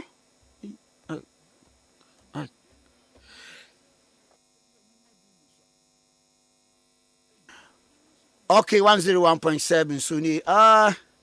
Ye bo modern say ye be sign aha okay. Ye nsa aka. Aha. E homa name say atiko. Nana. Wada roma e mo nso ba bedu. The more is more. The more is more. Honorable Abaso na yene nemfa ento aso. Honorable Pacha humanity ko yeti o. Me say enti aden na so be ye carnival baby you don't have a problem. But to be a Soloku, which is the tree version of a carnival, man, no problem. Your problem is that a tree name. Your problem is that a dear hono send obane bema esa. Inti no your problem. Honorable, me kai yesuswa no. Wo kai ya ba ekoteten. Aye. Chia na ye nyina ya ko gather one compound. Eno ye Soloku dada ye man me na etwie. Kwame, carnival okwa enye obane bema ne sa ho. Obane bema na esa. Inti adenti just some problem nyina ne say chi name ne da so se free Soloku. Aye. And then me interview be baby you be say adena me say di no na be say adena carnival so yense sano. Just say who problem say obi di oheneba but who problem with obedience or do hineba. Name me the little prince the anka ope. And this are. Hello? Hello, Kwame. So pow, meet you pa. I what do anybody or your key? Little prince What do anybody yes, thank you, the little prince the or your key. Just say, Kwame, Yans something is to Hunyama Mwa. Mimi focus on the say, send ye nipa bidi kwa achichiri kwa achichiri na manipa ejuma nomni adiaba mpesuaso no. Mimi focus on some bi ba mensia south. Send e be ya send the unim se ho no. Edan bebre nipa free mu. Hotels are wo ho egu no. Me pese me dey drive back traffic into the constituency. And then they were super happy. And mpanyifo etena na bu abasa ho eto omunsa frame. And omo damasesa se makofa bibi sei e dia bakumase. Na me da Nyankopon ase. Kwabe munyina mo mfa mo nim dia mo experience better echi na nyame boa de be ne afeda no enye kese ensene sei. Na ma yenko yanim as a nation. I see. Adabi amini udi nkomo wo sa kan asem bi se. Kuro te se Ashtown. Kane no na uba Ashtown wa ubenya wiamoasefo fie, ubenya nsutafo fie, ubenya bekwaifo fie a ewo abakosam die ntia sa fie no wo ho ahemfo no omusumotumfo mo ba ho no mbesue nomni ade ye se nka ubahwa se bianka United Nations kra heritage sites no kom de ono so beka ho na eno so na mo tuti sen ni nyina ya sha sie di hu djuma ye ni professors bi ok university kasa se na be ya de bitumi aboa de put it together a paper for that reason but nyame boa next year no ye hye se Ghana month no ye betu sa na mo ni nyina na ye tini bia drive it region ni mo kwame meme de sabi ye wo metiti mi kumase ansa na Nyankopon ye madom e ma me ko bruni ku trainee ye as a barrister ye adwuma kakra ansa na meba betutu kwan bebre na mahu ye tourism ye de aye kuro no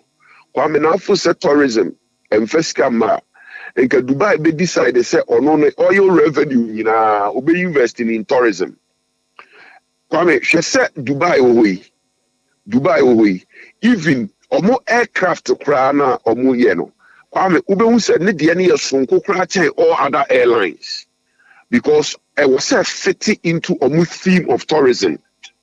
Now tourism mean for so kwame Dubai decided say ono sabi kura nke ye nkramofo kro and so kwame niema was sacrifice just to drive tourism sabi nkramofo me paucho bo fanche me and sardine kra no omo fa bi nkoma no nenso hye say omo make sure say kwame etane yamani nyina on begum to drive people into Dubai kwame a drew 25th December Kotoka International Airport ko he nipa eko Dubai akodi Christmas wo ho na mame ma ba kwa anano menam me fa Qatar Airways me be ebedu Qatar wuri se Qatar Airways no mo 7 nsa bia bi e wo ho Qatar Airways so and so almost sacrificing nyina because obuni be tourism eyema wo mo so what I say kwame they say and now we catch them say Kumase for the Easter festival no Easter festivity no it has no symbolism and I'm beside say na Dubai Christmas and the symbolism they saying anka 31st night omo fireworks with Dubai Mankrofo plane ekwohwe. So in life, you know, dear one and now the develop it.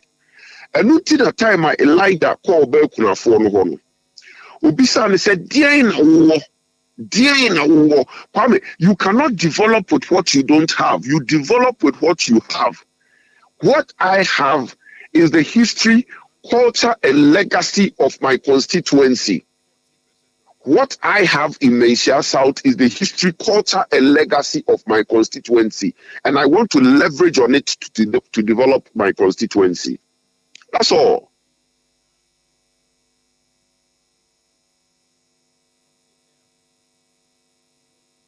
Honorable. Hello? Now, criticisms way if he Hwanum na ekasa say ne oba ne be nansa. Ezi. Hwanum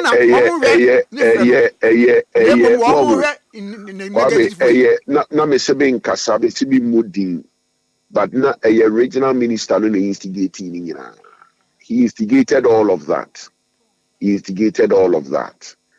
Senana Junior and Seme de Suluku Festival no ba be counter ne Asante Festa na oye. Sebe eto de bia Kwame. Onipa no ni nyina agina se ni usi huniem. Osha fashena Accra. So mu Accra December no. Omu ye December to remember Afrochella dirty wave. Dirty December yedi ma bebre. Enzo Kwame ntokwa ni ho. Problem ni ho. Ade nti na Kumasi nko ade se foforo bi beka ho a esese ye problem. I don't have a problem because on objectively say also between leverage on Yema here to drive the youth. He doesn't want anybody to share in that space. But I'm not interested in those. My interest is Asantema Puntu, Kumasi Puntu, and only me interest. Where be faso Kumasi be tumpon na PJBU. Any hear me. Enti no de kwa menye masem. Adepa bia no a de ba criticism any ho. Enti so be politicizing and say me hu say the station the platform bia open or power what to need in Ghana today o say den. What the niema basabasa bia to so trying to create a certain impression. I'm not going to mind, I'm not going to bother. I'm not even going to worry myself on that. Me who regional ministers are back, but me who regional minister bia sabi anamuntu we no opesu to me mpese me ka hwe afa no ho de me ka kire ne se unya ne wo ye ne nkamo me nyina ye mpe Kumasi mpuntu wan hwe ya se uni office bi wa obe regret ne ma bia nka yobetumi am ye nyina ka bom aye anasi nyina be ye obi abeye ne de be ye fe ama Kumasi apija so ate ase wan hwe ya obenu no ho kakra daachi enti onyai saa ne ma na oyeye no Kwame na me pese me bom me ya of Kumasi abaso Zuba Kwame, he's a fantastic person. And I think, sir, President Mahama, in your legacy year, he's one of the guys that can really give you the legacy you want. Oh, wow. Oman and Inkono so. Ade no, Miami New Zuba, yeah, what come from say? Zuba, build a consensus, cross-party consensus. And make sure, say, he's carrying everybody along. So I say, and you're fantastic. Ajinichire bi obi awo obetie no Kwame oye great leader Zuba bibi wonimu me feel say in the President Mohammed's legacy year oye nipa bi a obetumi aboa President Mohammed atimi agya legacy where ya mama na wase Mira seda we rade ho nyamenka me se nyampama why Mr. Baba Yeda Sepa, Honorable Lawyer Nana J. Bafo, MP from Asia South. Any other train come okay 101.7. Nana Adama. I first in Wunya. Yokram. Yokrumun kakra.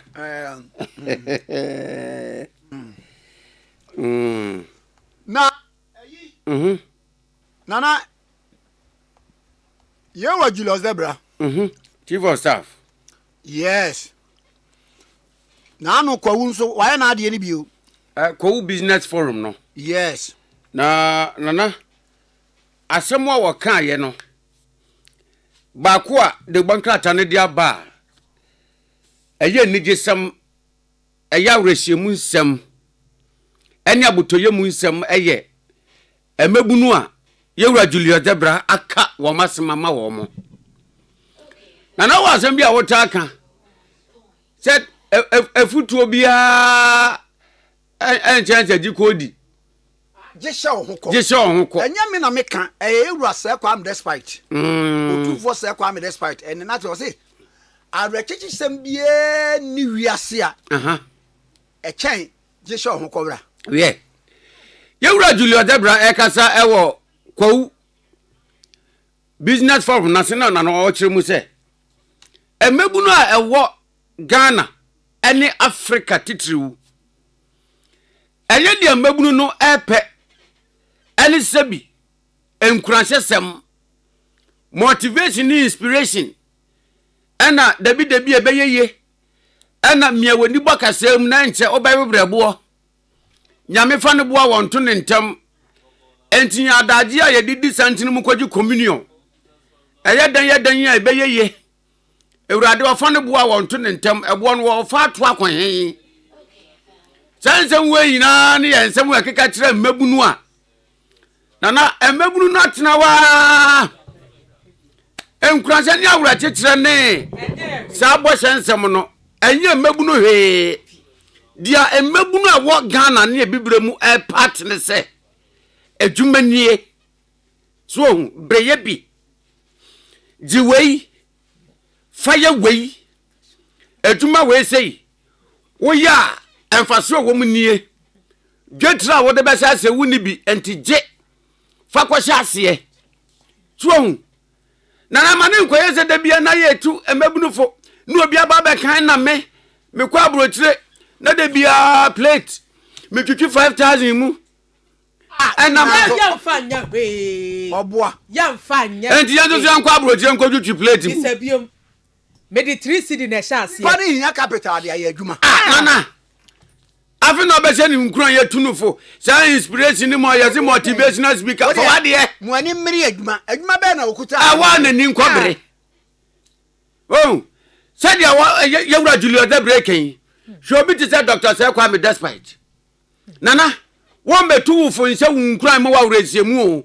mbaye Peace FM yes brabe ye adwuma yes maye Nit FM brabe ye adwuma sa maye Hello FM brabe ye adwuma sa okay FM nanie brana be ye bi me ye this way chocolate UTV drink nie me ye need fufu need para need amambi special brabe ye bi and what does here no you say e mampani mama kan say no ane ne te sa kwa business forum idea no was conceived campaign mo 2023 campaign kwa so a wo nam Land Cruiser mu nam kwa no so yes so boy no wa fa bi so and was am cause na papa na ya de hwe o regular zebra wonu say awesome rollings yeah awesome atamilks we are on rollings but takerina no mo hye no a the same and awesome na and now what is a businessman, astute businessman? Yes. Yeah, well, yeah. And now, one na this idea in buy. Obey yeah, local government minister no. And what they say at the end of every month be on first Saturday no. You be prepare. What they buy? Ma cholera ne. Yes. Yeah. So. Julius Debra. Mon fa numra no me di president ye di ko to pa.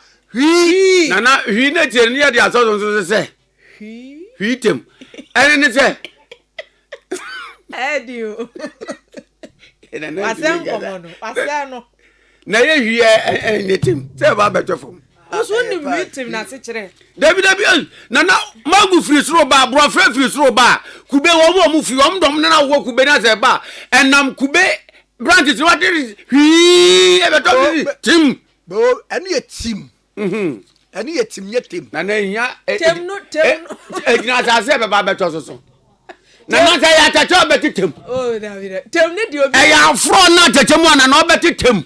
Ti o de ye ntie o. To aso. Yes. Na medru hen. Na wadu baby a wadu na janche no so. Na ne gina baby a wadu na me koye interview be sa ba nchem da ase why. Ya beto aso. Ai. Nana he. Owura Julius Zebra de oye the obvious. Nana he. Nana. Dia wuken. Dia wuken nana. Nana wuhi. Wo yi we frim. Anya kwati komo na. Amen kwati komo be sa ba nchem da ase. Honorable Ras Mubarak, a former MP for Kumbu. Ana dia kwa Eswatini no. Ai. Ye ne no emfa enkomo enhyeso. Honorable Memoache. Open you can say, Kwame. Bejoso. I won't promote to say. Hey, that Marco Kwu for the first time. Apparently, Debia from Ferdinand, I him time, I didn't, not me names a hot they say, now, oh my goodness. I mean, Kwame would say, I grew up in a room. If you have seen Easter in a room, me who Easter, in Christ, so, but who Easter, the most special. Na the GD said, wow. Ghana Nadia na man is Gina. special.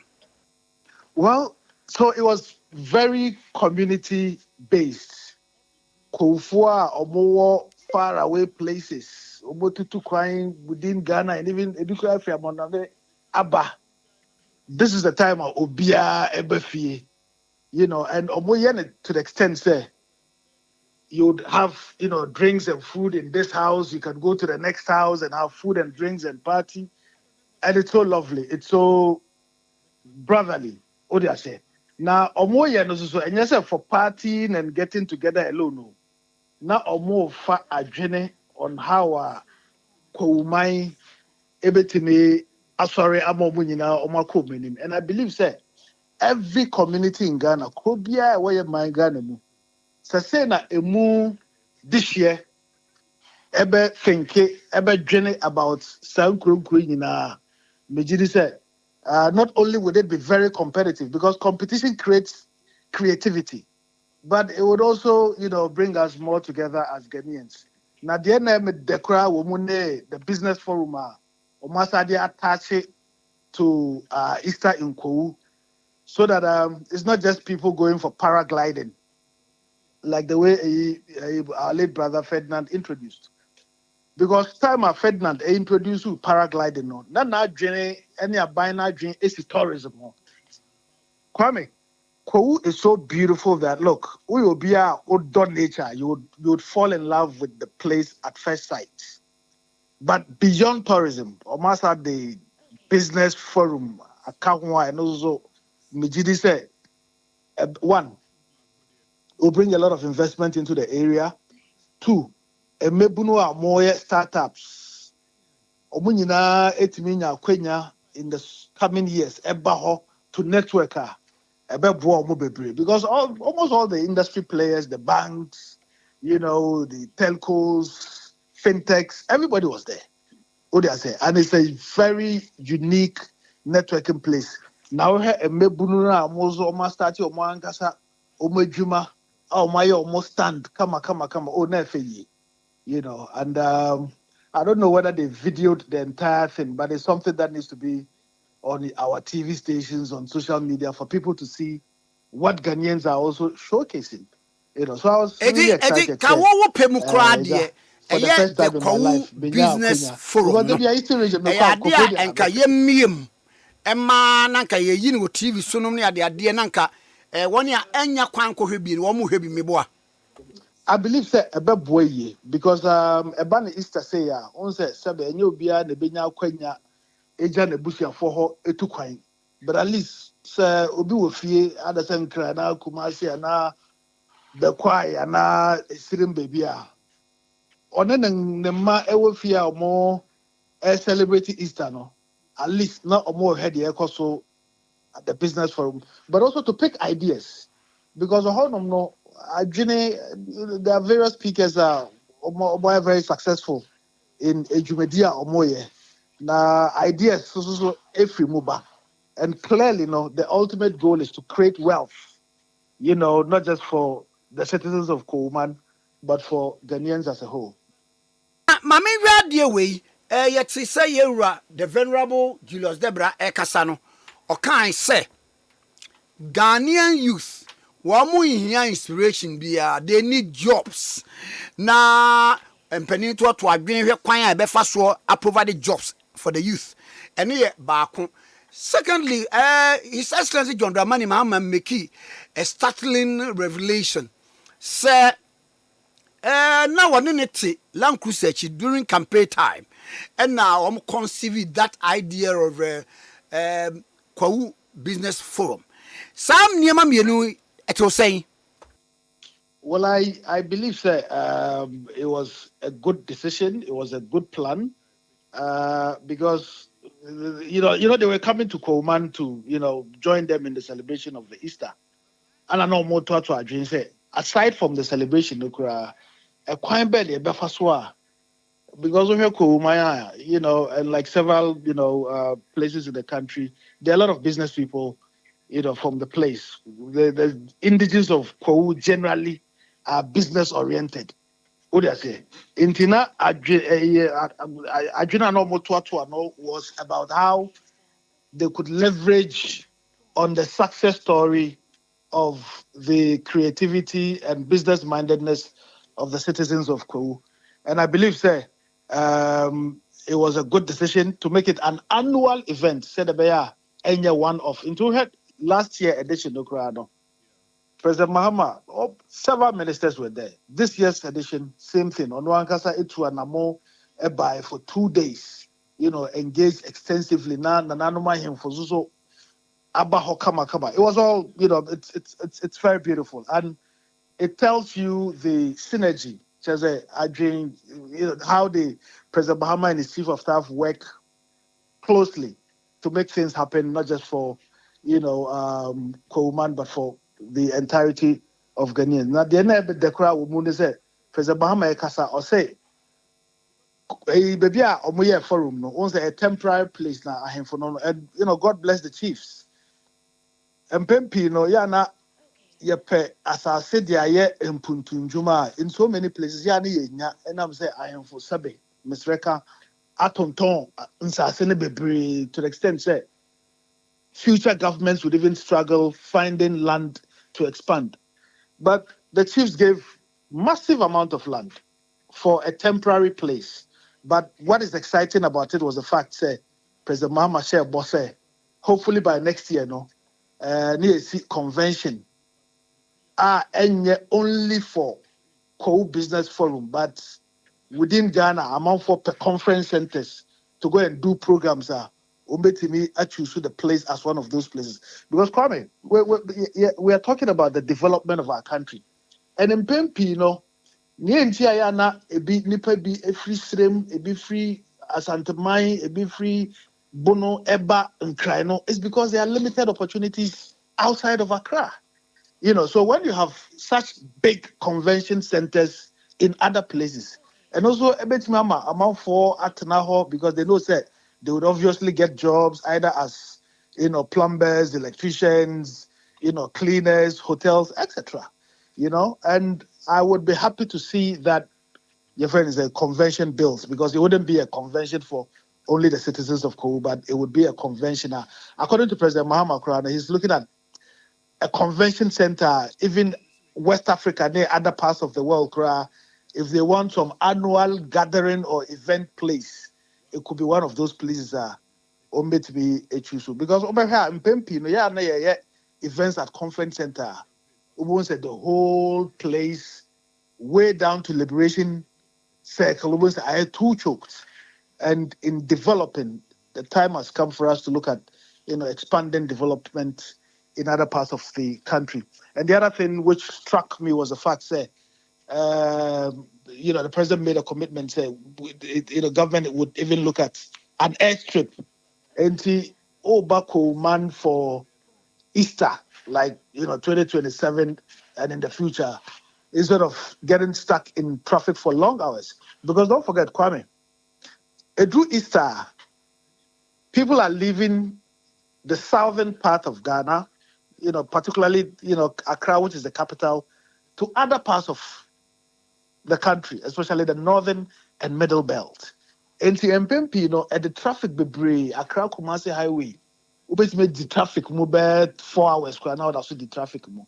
But hopefully, if there's an airstrip in the neighborhood in Kowua, and also a bit easy, because Nipa Bebre would want to actually fly directly from Accra, to the place instead of getting stuck in traffic for about 4 hours. So it's visionary, it's welcoming. And the striking thing the chief of staff said about, creating jobs, which indeed is the reality. Because about the motivation, we go to church, we go to mosque, and maybe as a result of social media, they have access to all kinds of motivational messages. But how could we transform motivation into action that leads to jobs? This is one of the places. Over here, Ghana Hano, MPP, yenye mergers. Mergers, to say, despite media, na media house be M1 homode, na money market negotiation, na market J abe kamodia home. MPP, yenye mergers in Ghana. And hopefully, the advice to the business community is that look at even struggling entrepreneurs. And maybe not most are more person or more but they are struggling.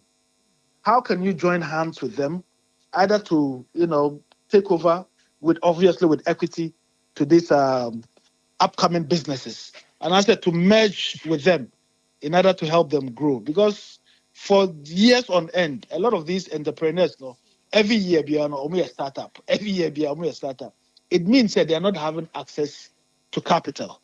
But if these big businesses stretch their hands forth to them, I believe that it would go a long way to creating the necessary jobs. And the other thing also that came out that I picked up from the forum, they said, in terms of even taxation. So if you set up your business, if you register your business in Kwahu, the tax you pay if you were to register that business in Accra or in Koforidua is lower. So we are buying incentive and also Odiaba to make sure that at least people are looking at setting up and registering businesses outside of the regional capitals instead of Tembianona. You are set it up in capitals that creates congestion and traffic, etc. I see. Na mami musada mi ni udi nkomo no. Na wo ka bibi se ba se NDC Yeru Mahama wa wie na dwuma na mo perfect replacement. At the number party the time no is ripe enough for unimunyam for Julius Debra. Wo da so gina baby a wo gina na.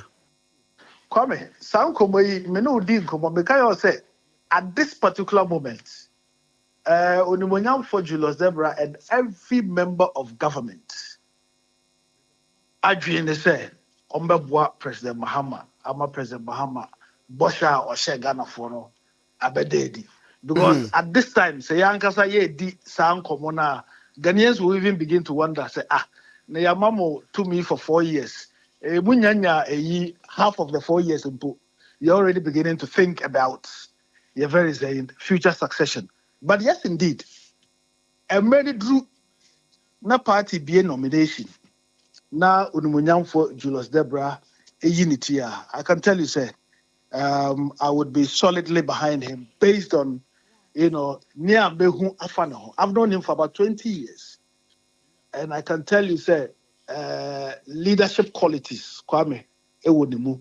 I can tell you, say, Brasia or the Esum Nipa. He's a servant leader. Onyobia or Lord Unsobo has said, Yame Mane Manosoka Kra na Ohene relationship with Omo 77 predecessor, Omo Andrew the level cry, you could tell say he would lord it over them. But I mean he's a very affable, humble, but smart, inspirational person. And Mejidi said, Nyamiya Yadom na Emren Drew at this particular moment, Emren Drew, but Nyamiya Yadom near Tim Comunia or Hondena or Wangasai or Hondena, Emren Drew na Oyinitia. Why not? I mean, we want the vision of the president. And the vision is that we've got to transform Ghana beyond politics. MPP no na yaman yourself no akoye NDC, MPP, Rebeba, Kocha. Programs that are run by one particular government would be thrown away, etc. If President Mahama is exiting, obviously you need somebody who could, clearly continue that legacy. And we're within our party, why not assume party, assume, a bino more than him. I'm not downplaying anybody's contribution, because clearly, he's paid his dues. And then Merenusu Drua, we would make a compelling argument, say, the Ofu Diapa and the piano. Now, ye piano so so a megidi sɛ ɛbɛyɛ yie ama ɔman Ghana ama Ghana abɛɛka bɛhɛ. You know, he's got, you know, I'm very big on tourism. Yeah. And Ura Julius Debra Yobia, he believes that the tourism sector could also be used as a way of generating massive jobs for people up and down the country. When anything come out, you could tell, say, look, Oyobia or Wajimpa, Emma Ghana. But currently, as I know him, his focus, the focus of Her Excellency Vice President Nana, the focus of Harun Edrisu, the focus of everybody is to help the NDC administration succeed. So let's do that now. The party is currently reorganizing African branch elections, constituency, regional, national. We're a bit far away from that process of presidential primaries. But I can tell you, say, Emre Drua, Onia or no, what some party at the constituency level, as some party at the regional level as regional propaganda secretary elected, regional chairman elected, parliamentary candidate elected, etc. You can't discount his contributions to the party. In Emre Drua, the Ofudia panel, certainly you be piano. And in my humble opinion, there would not be a better, candidate than Onimunyam Foji Lostebra. And yeah, Mammy now was Namin Senior Panso and Famawai. Now, I answer the Bekono, US, Iran, and Tokoi say, you do say. Kwame, what be sabi? Na America omu so crowd. And next Tuesday, and a deadline Trump dia mase Iran be negotiate here. Then bridges will begin to bomb all of those bridges. But Kwame, under international law, bombing civilian infrastructure is a war crime. Not mean to me who nientia America for entity and trigger the necessary constitutional things that a war or more constitution to actually impeach their president. Because where he's taking them, and could see one for the United States of America, and could see for the global economy. Me and Meneo, yet high junior whole crime and a bever so a gun as so a befan to my perframa and mebunanya jume ayes so. Ebekaye, and it's ultimately a tokwa one they ill thought through about. And tokwa the United States of America was not prepared for. And tokwa Iran are prepared for about 30 years. And Iran's strategy is say, America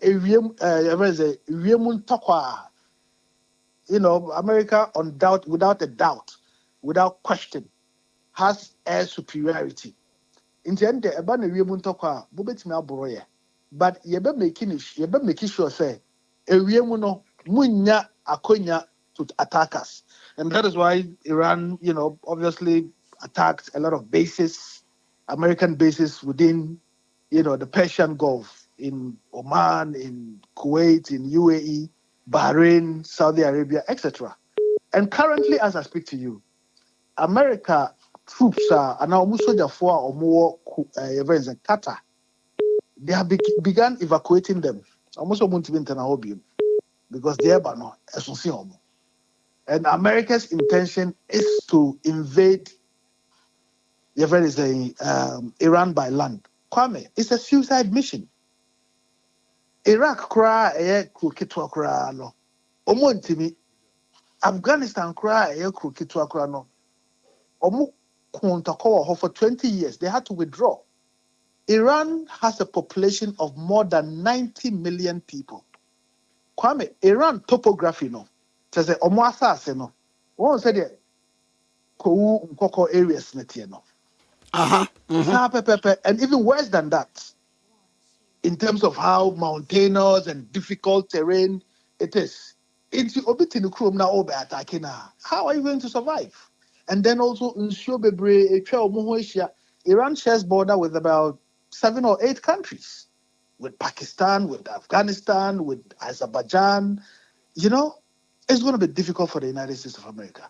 And one more the voices to speak reason to Trump, our world leaders and religious leaders. You better they should add their voices. Yes, why any are holding to go and fight, you know. Empire near Bebo.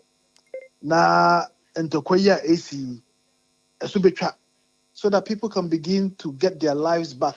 Over Israel, for instance, currently schools have been closed in Israel, all schools, for the last 1 month. Adenti, the prime minister believes that they have an election coming up. And he knows that if there's a war, it gives him a better opportunity to retain power. And that's why he started this war. And he also knows that Olusu power, the Israeli people would not only impeach him, but they will prosecute him for corruption and for destroying their country. Currently, there are a lot of corruption charges against him. And the prisoner on person obeko, prisoner Netanyahu en person obeko. And no gidi no ye ya or the how ne ewu abre nipa bebre, literally crashing the global economy. And Israelis are beginning to rise up because I've seen serious demonstrations in Israel. The people are saying, look, enough is enough. And Tokano is not only even about the state of Israel, but we are beginning to realize it's about saving your skin as Netanyahu, the politician who wants to stay forever. That is what it is about. For him, it is about saving his skin. The day Netanyahu leaves office, Kwame, mark it on the wall. Not even on the international level, the Israeli people would have him arrested with prosecution beginning. And that is what he's afraid of. Now, Shabe, Ukudi Asempa, would you have been afraid of your own shadows in your own country? And he's literally destroying the country because the levels of missiles that are going through within Israel, Enyeketwa, Haifa is literally gone. Currently, they're also fighting another war with Lebanon in the south. There's a lot of massive casualties. They're fighting with the Syrians. In 3 years, they've gone to war with at least 4 countries. And it's a drain on the economy of Israel. It's a drain on the economy of, it's taking young lives. Almost just 19 years, 23 years. These are people who have their lives ahead of them. And clearly, if the world doesn't stand up to this concept of Zionism, and let me say this, Kwame, this is not a religious war. So for people who are miseducated, thinking Israel now the state of Israel. This is a politician who doesn't want to leave power, who is being prosecuted by the Israeli authorities. Currently, as we speak, there are corruption charges against him, and who is afraid to go to prison, and so he starts a war to destroy the world. This is not the first time we are having, Omampenia, Sebi previous Amisreka, Najimunk, Enka. You saw what Hitler did. Clearly, it was destruction and nothing else. And that's the same path that he has taken. Unfortunately for Americans, they have allowed themselves to be used by the powerful Israeli lobby. Once the Israel are buying, they have a strategy. Omunim said to get world opinion on their side, they need to compromise some world leaders. And they do it even to journalists. They will give you money. They will, sponsor trips. They will, and then they'll put you in hotels. They would begin to record you, and then they would use that to blackmail you. That is what the Epstein's files is all about. And that is why a lot of leaders at the global level cannot stand up to Israel, because the Israeli government has some, dirty, compromising videos and audios about them. It will destroy their families, it will destroy their lives forever, and they don't want that to come out. And it's not going well for Israel, neither is it going well for your friend said the United States of America. It's also not going well for Iran because, your friend saying schools are being bombed, infrastructure, people are dying. But in terms of costs, Kwame, in terms of costs, it's costing America and Israel a lot more into an analysis of who is winning and who is losing. It is America and Israel that is losing because the drones are Iran for AU, are cheaper drones. And look at some of the things that they are destroying. $100 million, your friend is saying, aircrafts, $150 million aircrafts, and other. Or no, a drone that is costing them about 100,000 to destroy $100 million aircraft. Who is losing? The one who is spending 100 million. So analysis, no, you could say that Iran is winning. Finally, analysis, no, the kinds of missiles that I go through in Israel, the kinds of destruction. Look, or more drones manufacturing places have been bombed by Iran, right? Or more national intelligence center have been blown up by Iran. And these are places nobody could have imagined, say, Obi Betimi attack Israel to the extent that, strategic infrastructure like that could be attacked. Kwame, to fly a ballistic missile from Iran to Israel, the processes it goes through? It flies over Israel, it flies over Iraq, so many countries, and then it flies over Jordan before it gets to Israel. Now, before it gets to Israel, American command center within the Gulf area would first of all detect it and even begin an attempt to destroy it before it even gets to Israel. It gets to, when it's in Jordanian airspace, more often we see Jordan also shoot down some of these missiles before it gets to Israel. It's not easy for Iran to fire missile for it to get into Israel. But because it is penetrating into Israel now, it tells you that, look, the Iranians are using sophisticated strategies to also fight back.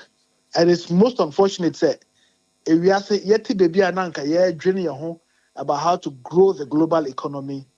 A group of politicians, in this case, Trump and Netanyahu, would decide to harm the global economy. And Nefango is over 115, crude is over $115 per barrel. Kwame, what Ghana is affecting you. It's here for a it's affecting them. It's affecting me. And that is the devastating nature of wars. We need to speak out against it, as a bonfire against it, and we need to hope, it won't continue for a long time. Because it would not be good for the Israelis and the Americans, neither would it be good for the Iranians, and it would not be good for you and I see. Ona mama na se ne yehwe de besie ye mompaye. Why? Kwame, na me hwamo. Na omanga na so onhwa ya dada nyina. Me da sipa. Bye bye. Honorable Ras Mubarak, former MP for Kumbungu. And I no atwen komo okay 101.7 so ini. Nane. Nana. A plus and so ya dear. Nana gomwa to the world oh. Gomwa mem. Gomwa yo menate. Gomwe, eka gomwe. Gomwe. Say obiere hu gomwo. Udim. Yes. Ebra patapa pie ya na kinata eto jom say. Patapa enwem. Awewe. Oh, Nana e plaza ya de. Aya de. What say? Be wo mu o. E ka aba no. Enye ka ketua. Udim say was sealing the campaign. Wow. Ya wele dia man forever. Gomwa.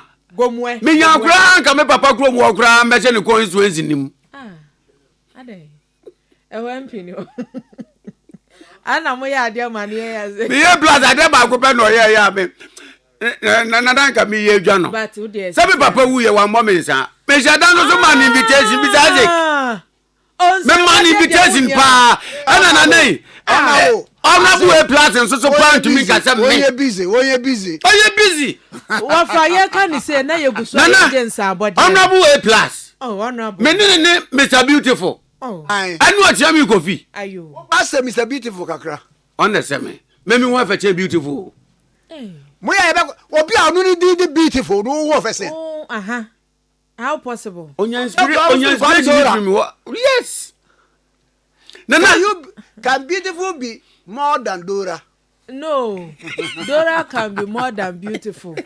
Say ne ma menye we are Mr Beautiful we are na bichiano na me ni Mr Beautiful na honorable A plus na no your program bi a wo yo and as segment bi na me ni Mr Beautiful na ne ye sa segment no bi so chia me kofi no 20 19 offers na 19 grada me makra 19 na me makra oh yes na sata na to hardware and ne yi abe na hardware me e kantamanto kwani nsem wa mero I doubt wano hardware ye nkredo ne ade no ba ni nsem wa mre ya wo mu a wo kan magie because wo mu nsem ya hardware ne ade na se ne obubo na hardware be na mre na hardware na e fufuo no wa da bi so wo be kuram ti da mu a wo kuram no e dade ono store na store no oboy na no he store no we na pa odu obi kwadina kwa ta ni baba ne ade ko nsa wo mu na se no wato dam yesimo ni wa na moto ma na eve academic record say we na eve wo bi aye pensa abode ade ni baby na mu die e be chepa na we plus mpocho wonye busy bi nana bi Isaac obaye ma me ni Isaac ko ne ka no ho wa say me di kotu nanim ama so se ne Constituency wo firi na wo ba me papa mu ko mu me srawara wo ze wa boka edi yememu emunyo kakra because go mu odumase de nyame kwa ke ya you overlapping ababa be se ne Constituency nim tini na ye go mu mem na nei na to free apam kwa o je go mu e se ase kra free eyi ansa na waduru apam kra o wa mu na uza ka Kwame Nkrumah person ko chi go mu afu akotu oye baze hwe uza ye go mu ankran go mu aba ofredu obo ase go mu ase o mo tutu sa na sa be ne Kwame Nkrumah so aye tema no wo de tema be ka ho wa mu ye go mu ate ere ti se tena ene eso am se mu nim nam de ma so atu dan katwa nana mu anyire si go mu Liberia go mu Afghanistan go mu Zenu go mu Jericho go mu Ashaman go mu afo bonya ye na wonim se ebra covid ba ye na e dis e careful se dey toto e so mo bi ankon wo ka se boy ba akopɛ taxi driver no say hey my friend why you going are you awutu senya there be onu say pocho mu ko gumu e wo say are you gumu na me dey no verse o kire na da bi anka are you gumu e wo say are you awutu senya enu so ko nana gomu ade bi ama gomu abai da gomu wa shirt to t-shirt na ne ado di wa ato animu shaka ye di wa shaka are you gomu na mini hwe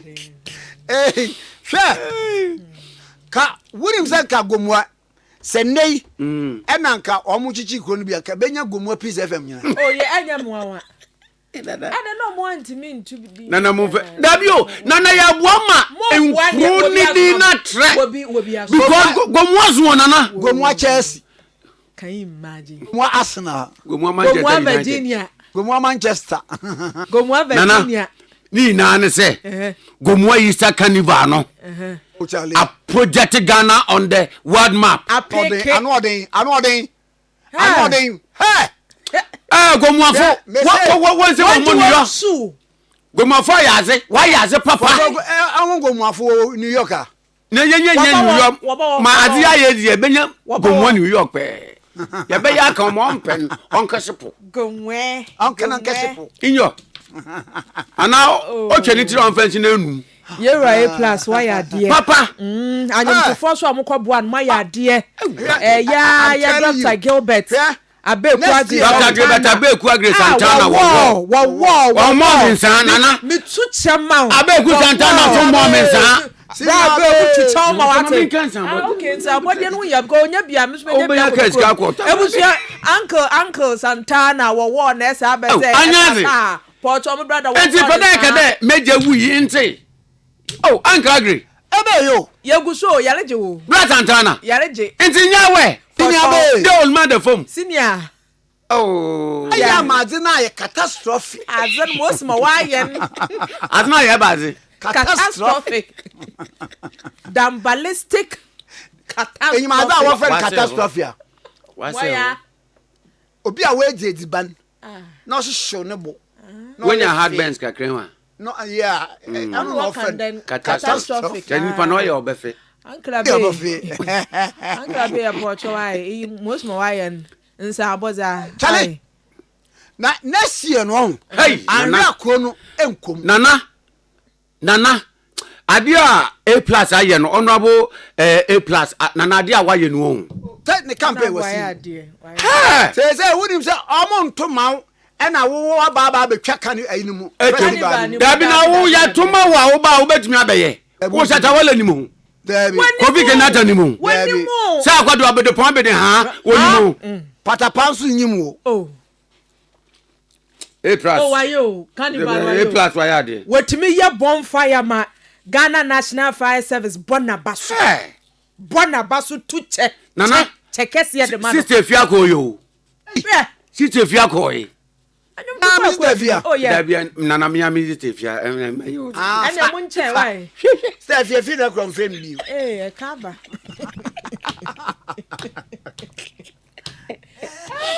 Besides, Sister Fia there. Eye mi ami. Man dey be boa. Auntie ya de man. Wafa wo yakwaso. Won yakwaso. Ben's wife's house for cheating with UK burger, UK burger. You are giving us reason why we shouldn't enter into. So we be enough reasons. Wafa many so for here agency one step. And people give us enough reason to step back. Because the kind of things are more no. Of a push a we any kind. Now no Florida dey say na no so cry ba be say eboni to pempe adai nso say nipa no ye de ne wedding video ba na chese se ne no mu di asane se ne no na kansom aso mo nkonda aso mo nkonda wate be ya tran wase sa ho na utra wase a utie won a utra wase a na afi word bi a meye ya ansa na Nigeria fo abegya o makosua eka egbelegu na dia o unya bi edi oh okay be how dey tran wase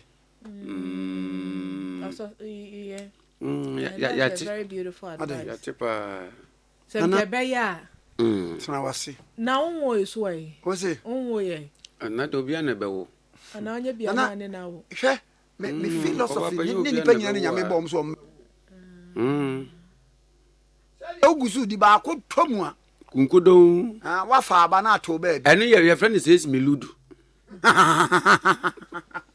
no fa oye peni a hwan na be show companionship no way e wudu pam ya som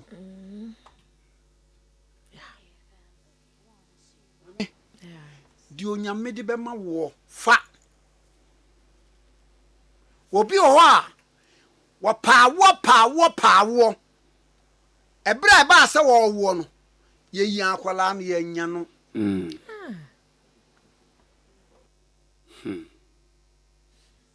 nya akwala no ye nya no onyame nim se de ntia o ma wo nto ka nipa kro wo to ka de be kum enti nhira nyame de ahira no se fa trotro no a obo ho bayon su ye nipa nti ye nim ne ye ntia sie so enti ene nyame ma ate kiosk ni mu e ho de akromfo ani mrew wo bompa ya se nyame ma nyeska ne kotratra sako 2-bedroom house akromfo ba hwe obi o mistake ni se wo kim ene on tia sat for asase so hwe onyame wa mo ni pakese ate obo ni pakese so a na paketo a te ase te onim ni enti obo saa nyame nim ni enti a ukopa visa ne ya mfa ama wo ayo bi hwe guy bi wo mo ye visa man no visa no bre ho pa Canadian visa wo say the 2 weeks pepe obi bo ni tuo wo Montreal oh wo nya kwa koduru ono makoduru 2 weeks Yehowa hwe nyame nim ni enti a won fa sika dodo no anhye wo nsam wo de hye wo nsam abeja asore nana ya bonu Sunday bian wo mutuo session woni ma boade mu pool side ase bra ne be ye worship wa ukura nisika na eje edu ba bi atiase ne fa nyame pe eman famedase nyame nim ne enti a o ma ye nyeye bi a ye nya ye ho anka radio adwuma ye jai eniem se senkrofo te ni omonte dia na wode agya wo wode agya ohene na wode agya me wode agya Isaac wode agya wo ohene wa no ye gyayi a niema nyame peso ka kire wo man no nam ye so no ye nte enti saa ne te de a awurade no babo no yes unya kakra ne wadi ene wo ma ho nkire na ma nya ne pafo wonya ne pafo a wode bibire hye ho wo ma adwuma sese woda mpem baade ne da not kakra bi ene obeso ya kwadwe bi na obi abo na se woda mpem wanche hwe no ababa ni nam na mframa efa na he na we bie no wo tie nkofo wo mu ye adwuma pa sa na ye akwede ogimi o ne ho siro ye da na se nana enti nyame hwe obi wo hɔ a bɛma bi di ni hwamma wɔ abrabom sɛ bɛma na ni hwamma a enko menya sikani saa nware onka ofam no ho ana nko wahye ne dan te sɛ de agoya hye wo bi wo hɔ a ye ka nyame nim sɛ in the long run emwa otimi ma bibi si edu baby a God disappoint to a point hwɛ oniwa kane ade be pa na na so nya wo pɛ a wonya esa na nya ade bia wo bɛka bi ka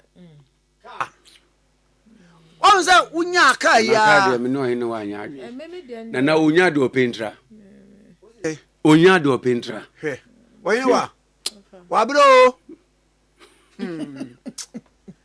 ni panka na se akoni ava ni fe twane ya na se poprase ye de ekoja ade wo ko mane nanso amade kra ye woni ma wan wasem so nyame hyewa ni munyam a dabi wa wo kwam eso no dabi we de nye ono a ei wona e fine sa no me ka me kire but I never done nyame say those days 11 years ago say 15 years ago amfa na afanne nyame brene na 50 years ago no na 15 years ago na 15 you slim kete oba wonkra ade ni pabro na ni nyina hwebedru baabi na wo kan life bi a na wo ka sere na wo ka de hye obi nkuran na nyame no owo ho papa hwe kan ni na na obi anim sadabre ada obedru abrochire no eda na obi kura se abrochire na me wu amepe ukodru abrochire a e ka umpese obi extra 2 weeks kura what is that yen tong yen wotwo ba wom kura wa chansi gata bia ba ni ho bia ba kwa wa ho a mu bia ba ne baby a yenche bayire wo kwa yenche bayire wo te se ayi ka mu onipa so aben wa ko ben traffic mu se obi so wan hwe ani hu se ofiri no ha ba no hu se wo twam a obegina musuo kana fa ka ba obi ana yemfa nyame pema no amen na yenka se biribi wo ho na esia ene ni enwuma se china yebete ase sabepepe he ni babro sabre saud adwuma nana saud any bomb place bomb place say Guinness yeah e kwan so na che nipa ba akofo no yeyi na di fi elela na obadwo bita yeyi fi bita afenu asan ba saud ana no ako wa kan ll aspa na me de bukura ne se ka no mo pon no amotete ka no ono ogina fom no onya anwo taabo suasem akwa obi a wafro sa ll for ka ne bomb press for ka ne bia no nyame ato abrabo no nye uye hia ni na ye so me adwuma ono ogina fom na momon ka no no a matetai so ka no na ebesi bo ka jeti ave taabo BBC to aduane na wudie ne bon bofro tu so to bonu a eno nko na ekuta wo ti na yemfa nyame pema no chabepepe hweduru baabi a nanka wo hia se obedi eyi ka bedi MP ewurade se daabi na Paul na o preach a obi wasuru sei a wote hwe ya owuye no on sato no so onyane no na yeduru baabi Bible anka de na ye Paul ba scholars ni se na oyare ni yare mchana no mo ka obompa ye kire nyankopon wani wati asema nyankopon ka kire no opompa ye kire nyame se nko nsa na yare nyame se my grace is sufficient unto thee madum dos ma na sa dedication we de ebom kotodwem pa na ye minya on that's ramete honorable your friend Honorable Samuel Adum Botchi one year Chief Executive Officer MD Emma Birth and Death Registry and na your birthday birth and death are you so kind of me kind pa na ye Honorable Samuel Adum Botchi a birthday na say na omo atro e de afa ho pachoti today we celebrate a remarkable individual Honorable Samuel Adum Botchi born on 7th April whose life continues to inspire those around him. On this special day, we honor a man of purpose, strength, and vision. Your journey has been marked by resilience, dedication, and a commitment to excellence. Through your character and actions, you continue to demonstrate a true leadership grounded in integrity, humility, and service to others. As you mark another year of life, may this new chapter bring you renewed strength, greater wisdom, and abundant opportunity to pursue your dreams and aspirations. May your path be filled with continued success and meaningful impact.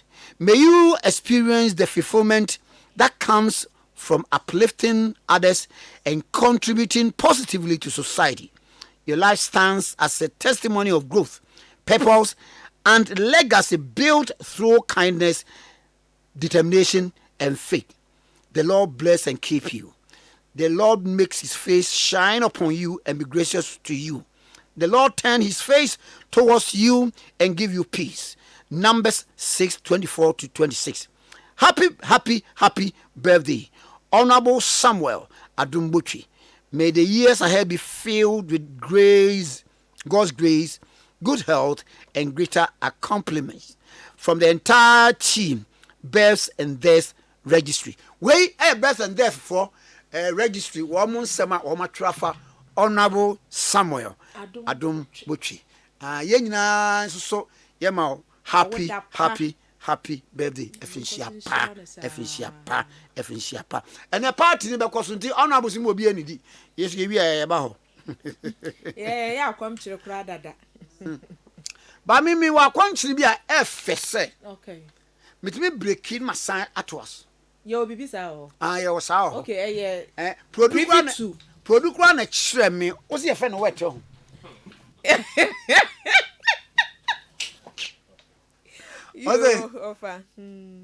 produce your friend wet and dry ni de uni de kra no na ye wo smooth fasting so na say of wet na ye nsuo pa na abenu mu dabi ese mu ye wet wo didi ane wato aso oh I see ai na osis ba ko ye smooth and ye otimi di pawpaw pineapple no ne ade intermittently and no see ye no weekend what's it okay fruit na say for na no ye for weekend because won't me enko ye fete total adwuma mason carpenter adwuma na wote soro honom na we kodi smooth over we so baby okay happy birthday to Madam Angela Esam wo Pedu MA Basic School Cape Coast. We love you and may God bless you from your children, your husband and the entire family. And our Madam Angela Esam wo Pedu MA Basic School Cape Coast. Wo ma wo kunu and the entire family and of the from Ade Akye Abia Kwame Nkrumah Tikese Monitor President of the Land Pedu Open Kwame so mi and amote wa na Kwame amo enka and amote ohene wa abo ahen kese eso nka yama mu nyina moniti a ogienya ado yakramo DJ Young Boy you're too much on the ebre